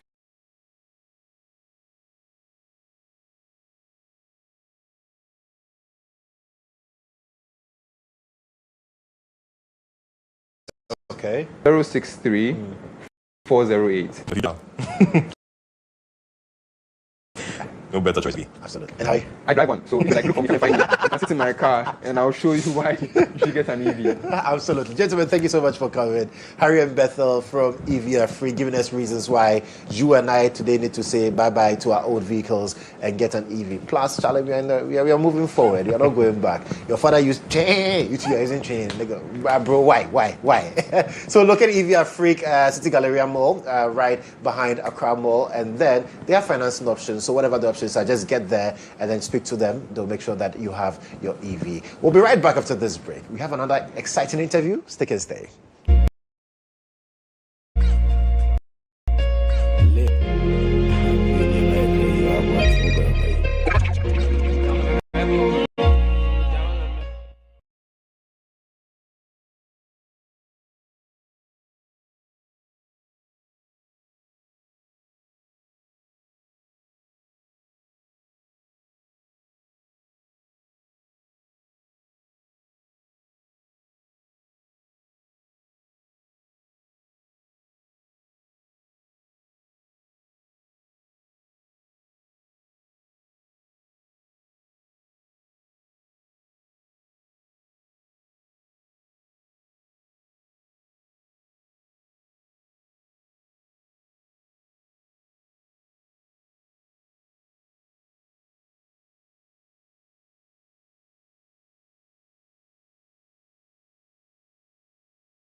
mean, I've said it time and again, that there's no better way to say I love you than using authentically, ethically mined, and artistically crafted jewelry from Goldboard Jewelry. Well, this February, they have a very beautiful package for all of us here. And guess what? They are here to speak to us about this package. Adwoa Ampoma Smith, she's Senior Supervising Marketing at Goldboard Jewelry Limited. Adwoa, welcome. Thank you. I hope you're doing well. I'm great. Yourself? I'm very well. I'm very well. I'm just excited about what you guys have for us in February. But talk to me, what's the rationale behind this beautiful February giveaway, in a way, that you're doing for us?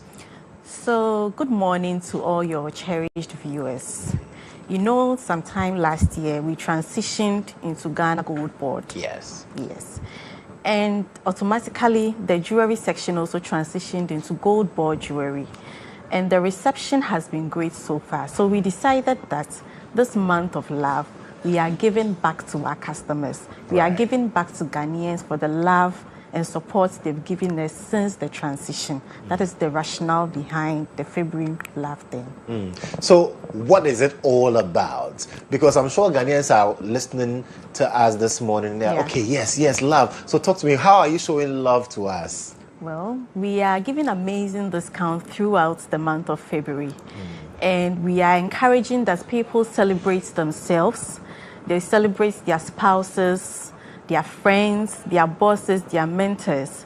It's not just about, people you are in romantic relationships with, people who have helped you in your journey, your career. You should celebrate all these people too. So this is what we are encouraging this month of love. You walk into any of our branches and enjoy the amazing discounts. You don't have to gift flowers and chocolates all the time. And boxer shorts. Yes. That thing, you giant handkerchief, you giant. Yes. Look at giving authentic gold, something that has investment value to it. You know you can liquidate gold at any point in time. Right. So give people things that has treasure, that grows in value with time. So you can even get them our tablets. We have the gold tablet that we are purposely selling for investments. We are encouraging people to diversify their portfolio. You shouldn't be always T-bills and fixed deposits all the time. Historically, gold appreciates in value.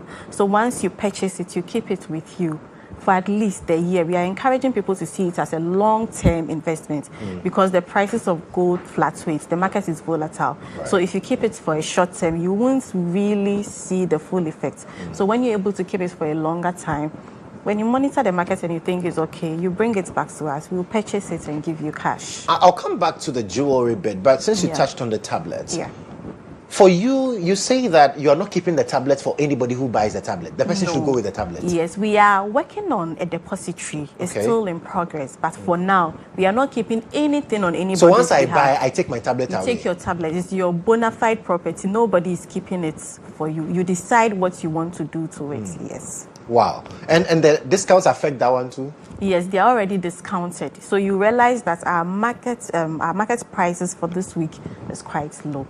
Wow. Yes. So this is the time for us to really take advantage before we enter March, where that one there's no love. No. We will show love in a different way. But talk to me, because I realize that one of the things you've also said, usually I see people take pictures, and forgive me, but I see more ladies do that than gentlemen. They take pictures of themselves and they post, and the caption is self-love. They are loving themselves, appreciating themselves. But you say now we should love ourselves in gold. How? Yes. Love yourself in gold. When you are celebrating your own self. You know, in our side of the world, we say thank you to everybody except our own selves. Yeah. And it's doing a great disjustice to our soul. So put it in this context. If you do something for me, I never say thank you, but I'm always asking for more. At a point, you get tired of me. You wouldn't want to have anything to do with me again. But we forget we do that to our own self. So subconsciously, we are training ourselves that we don't even appreciate what we do for ourselves. So we are not even in the position, we are not even motivated to do more subconsciously. Right. So we are saying that show love to your own self. Appreciate yourself for how far you have come. And do it in gold, because gold comes with value. You can buy a shoe, a wig, whatever. With time, it loses its value. You will spend that same 10,000, 5,000 in gold, and with time, it increases in value. You can liquidate it anywhere, anytime. gold is gold. Whether you go to Arab, US, wherever, it's gold. They will appreciate it. Absolutely. From the Bible, from where, even when Jesus was born, he was giving men gold and frankincense. So gold has been there since. Right. Yes, so appreciate. So for those who people. even give birth to their babies, yes, if you want to start up something for the child, get a child. Don't buy expensive pots and all those things. They will grow out of the toys. And do party for their first birthday. The child will not even remember anything. They won't remember. But gold, they will grow up and see, oh, this is mine. This is my investment. And we are encouraging people to give inheritance is gold. It shouldn't be houses and all those things. You know, we have a situation whereby you build your house way somewhere and your kids will go and they're like, I want to live in the skyscraper. I don't want to live here again. And selling it will be difficult. But when it's gold, it's easy to liquidate. They can buy whatever they want to buy. They can start life anyhow they want. So this one, the investment 101. Yes. But that's the beauty of gold ball jewelry and what you're doing in this season as well. And I'm sure when you're talking about love and all of those, people are like, oh, as for me, I'm single. I don't have any partner. I don't have a boo or a bae or a booba bae. I don't have any of those things. So do I also have to be a part of this? Yes. Like we initially said, you are loving yourself and you are loving your family members. You have colleagues, you have mentors. You shouldn't always take from your mentors. You shouldn't be the one taking from your bosses. At least for once, appreciate them. Let them feel that the impact they are making in your life, you appreciate it too. So you can get even a small earring, a pendant, a bracelet, and it is nice. So please, yes. Absolutely. But how's the reception been so far? Because today is what, the 6th of February? Yes. We have a lot of people trooping in, especially for the tablets and those who are looking at proposing and all. And we have this thing, let me say it before I forget. If you want to do a surprise proposal for your girlfriend, you want to renew your vows, come, we will assist you. We will do it we will make it very experiential for you. Wait, I don't get it. How? Okay. So come to the showroom and you know more about that. Wow. So is it still in the month? Yes. Okay. Still in the month. So those who are waiting for 14th February to pop the question and ask, will you marry me? You have a way to make it more special for them? For them, yes. Do they have to pay? Just come. It's part of the package we are giving you. So, okay. Okay. And you get the person the perfect ring to do that? Yes. Interesting. Well, so you need to rush to any gold ball jewelry shop. Otele Avenue in East Legon. Go to the Spintex in Osu. Where else? In Osu, Tema. Yeah. Our head office is just behind the Registrar General Department.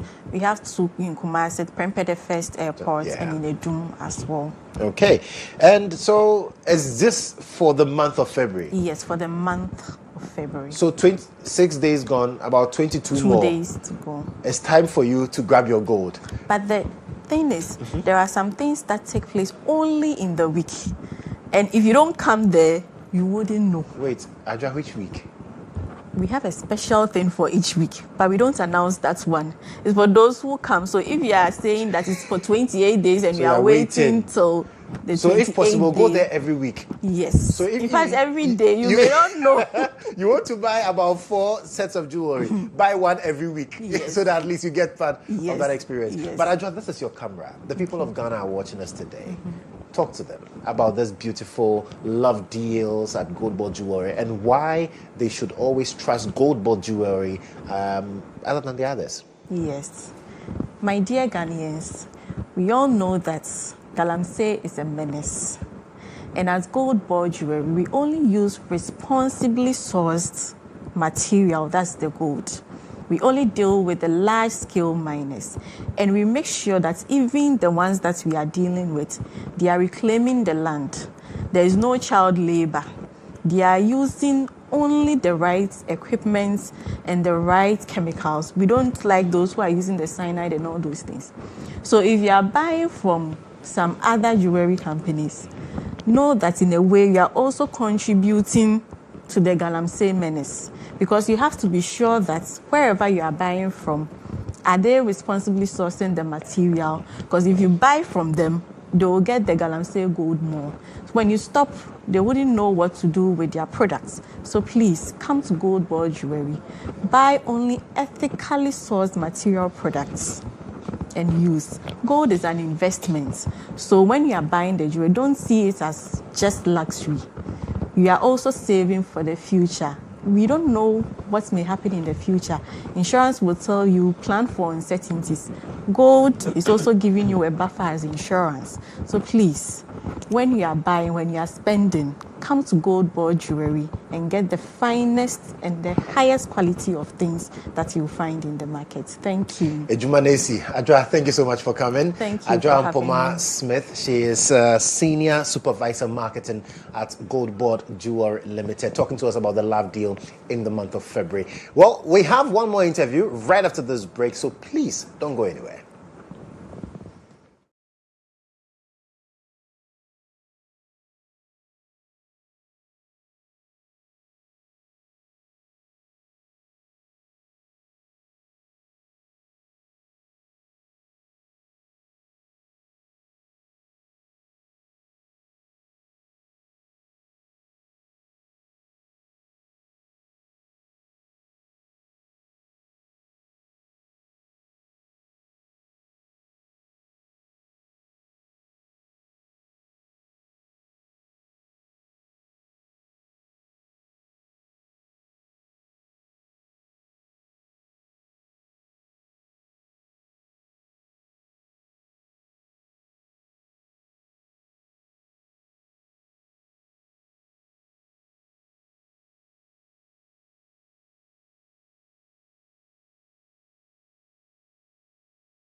Capital city of the whole Zongo community in Ghana. So I'm very passionate when it comes to Nima and the whole Zongo community because people see us like when they say you're from Nima or you're from Zongo, there are perceptions out there like, oh, these people, they are not correct, they are violent, they are this, they are that. Yeah. But it's not like that. We are peaceful people, loving people, hardworking, talented, knowledgeable people. So, but we lack so many things, right? Which we need to wake up and come together and see how best we can also support our community, especially the youth. Yes. And that's one of the things that you were doing to change the narrative, not only in Nima, but in other Zongos as well. So you are using football, you're using games. Talk to me about what you have coming up. All right. What I use is like music and arts, sports. You know, sports is part of entertainment. Yes. So that's the train I use to change narratives, to bring development, to bring unity and love among our people. So last 2-3 years, I launched a campaign called Nima Get to Talk because I realized there is so many drug abuse in the system, not only in Nima, the whole Ghana, Yeah. in all the 16 regions. But anything you want to do, you need to start from home.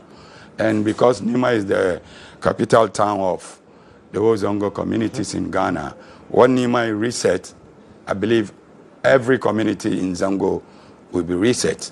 So we did that in tour, and 1 or 2, 3 people in that drug abuse team said they are tired, they want to stop. So we wrote their name. Some of them are also need some job to do. Right. Nothing to show off. So as I'm speaking with you right now, we'll be able to take them to rehab. Okay. And now they have changed. Wow. Yeah, they stop. Because somebody that do drugs 37, 38 years, and through this initiative, he'll be able to stop. And now we want to take it to the next level. Okay. So that's the edition 1. Edition 2, we do the whole Greater Accra, what we call Greater Accra Ghetto Tour.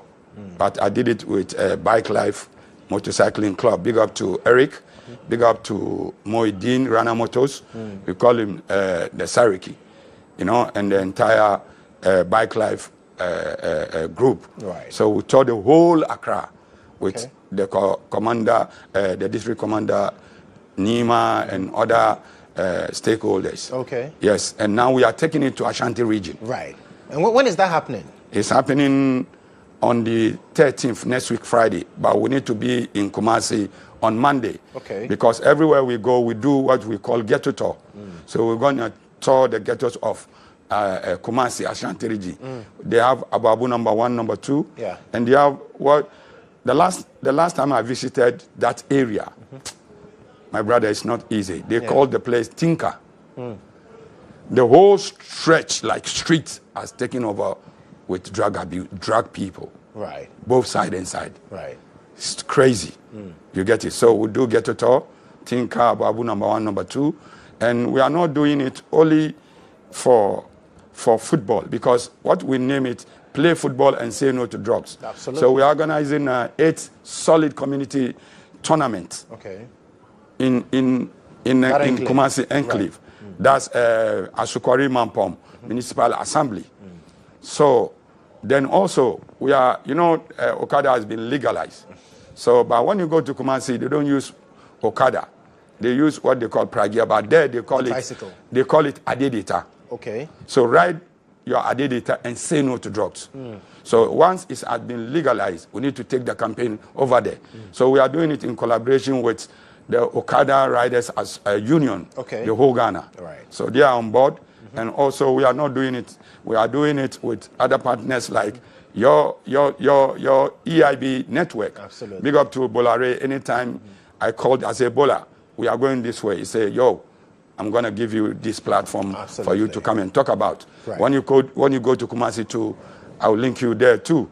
So big up to EIB, big up to Piva Beverage. They are supporting us with water and all these things. Right. And big up to FNF ICT Solution.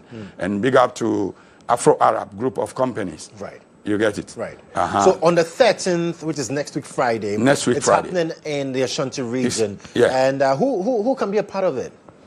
Like?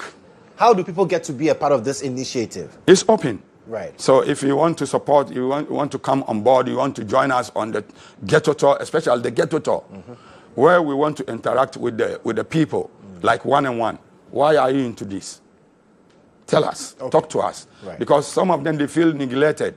Like people don't want to associate themselves to them. And let me tell you, when these people say no, nobody can sit in this country.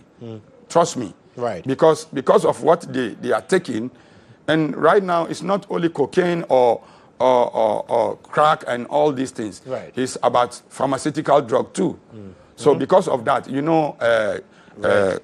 Youth Authority, yes, they also embark on that campaign. So they come on board to also be part of this. Absolutely. Right. So it's open, like I said. If you want to join us, you contact Mayor of Nima, Abdul Fattah Al Hassan, on 0244 423394. Repeat the number again. 0244 423394. Okay. Youth Authority, they are coming on board fully. Right.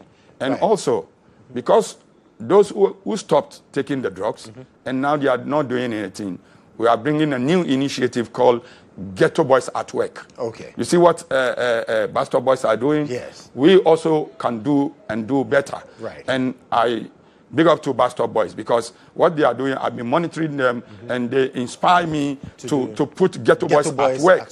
So we're going to deal with sanitation issues, transportation, skill training. Right. Any youth in Zongo community, especially in Nima, you want to learn a skill, you have to contact me of Nima at Nima office. Okay. We can, in collaboration with the National Apprenticeship Program, we're going to pay for you to learn your skill.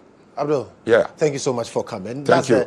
That's Mayor of Nima. That's how they popularly call him in the area because he's very passionate about young people in Zango community. So next week, Friday, it's happening in the Ashanti region, bringing all the youth together. Let me just... Because we need to go briefly. No, briefly, the teams who are going to participate. So we have Ababu number 1 facing Sawaba. Then we have Asawasi facing Mimpe Asem. Then we have Boban facing Moshi Zongo. Then we have Ababu number 2 facing Akotia line. So big up to all the team in Kumasi, especially Prince Akuta, Dada, and the rest. And also big up to the MC and big up to the MP himself, Honorable Muntaka Mubarak, for giving us opportunity to embark on this. And big up to all my brothers and sisters from the diaspora. They also support, especially my people in Jamaica. Big up to Stampede, Grams Morgan of Morgan Heritage, Kayla Star Foundation. You know, if you leave me, I got you. And that's why I need to come in there. And massive shout out to Bolare himself. Absolutely. The Bolas himself. Thank you so much for coming. It's been an exciting one. We need to make way for the Golden Boy and the team for the entertainment segment. But of course, I cannot talk to you enough about the Legacy Life Reishi hot chocolate, which I'm having this morning, by the way. In this month of love, we want to appreciate our cocoa farmers. We want to celebrate cocoa, and this is what you need to have: the best cocoa beverage on the market. The Reishi hot chocolate from Legacy Life is the best product you can have. Natural cocoa, just to make sure that it gives you a taste of Ghana in a premium and luxurious way. So whilst you're thinking about the breakfast in bed for your loved one, make sure you are preparing the Reishi hot chocolate for that loved one in this month of February to celebrate life. They have other wonderful products like the Legacy Life coffee, the Lion's Mane, and the Reishi extract powder as well. Well, this is the morning show, GA Today, here on GH1 Television. I am Joshua Kodjo Mensah. The Golden Boy and the team will take over right after this break. But before we go, let's do some birthdays as well. And this one's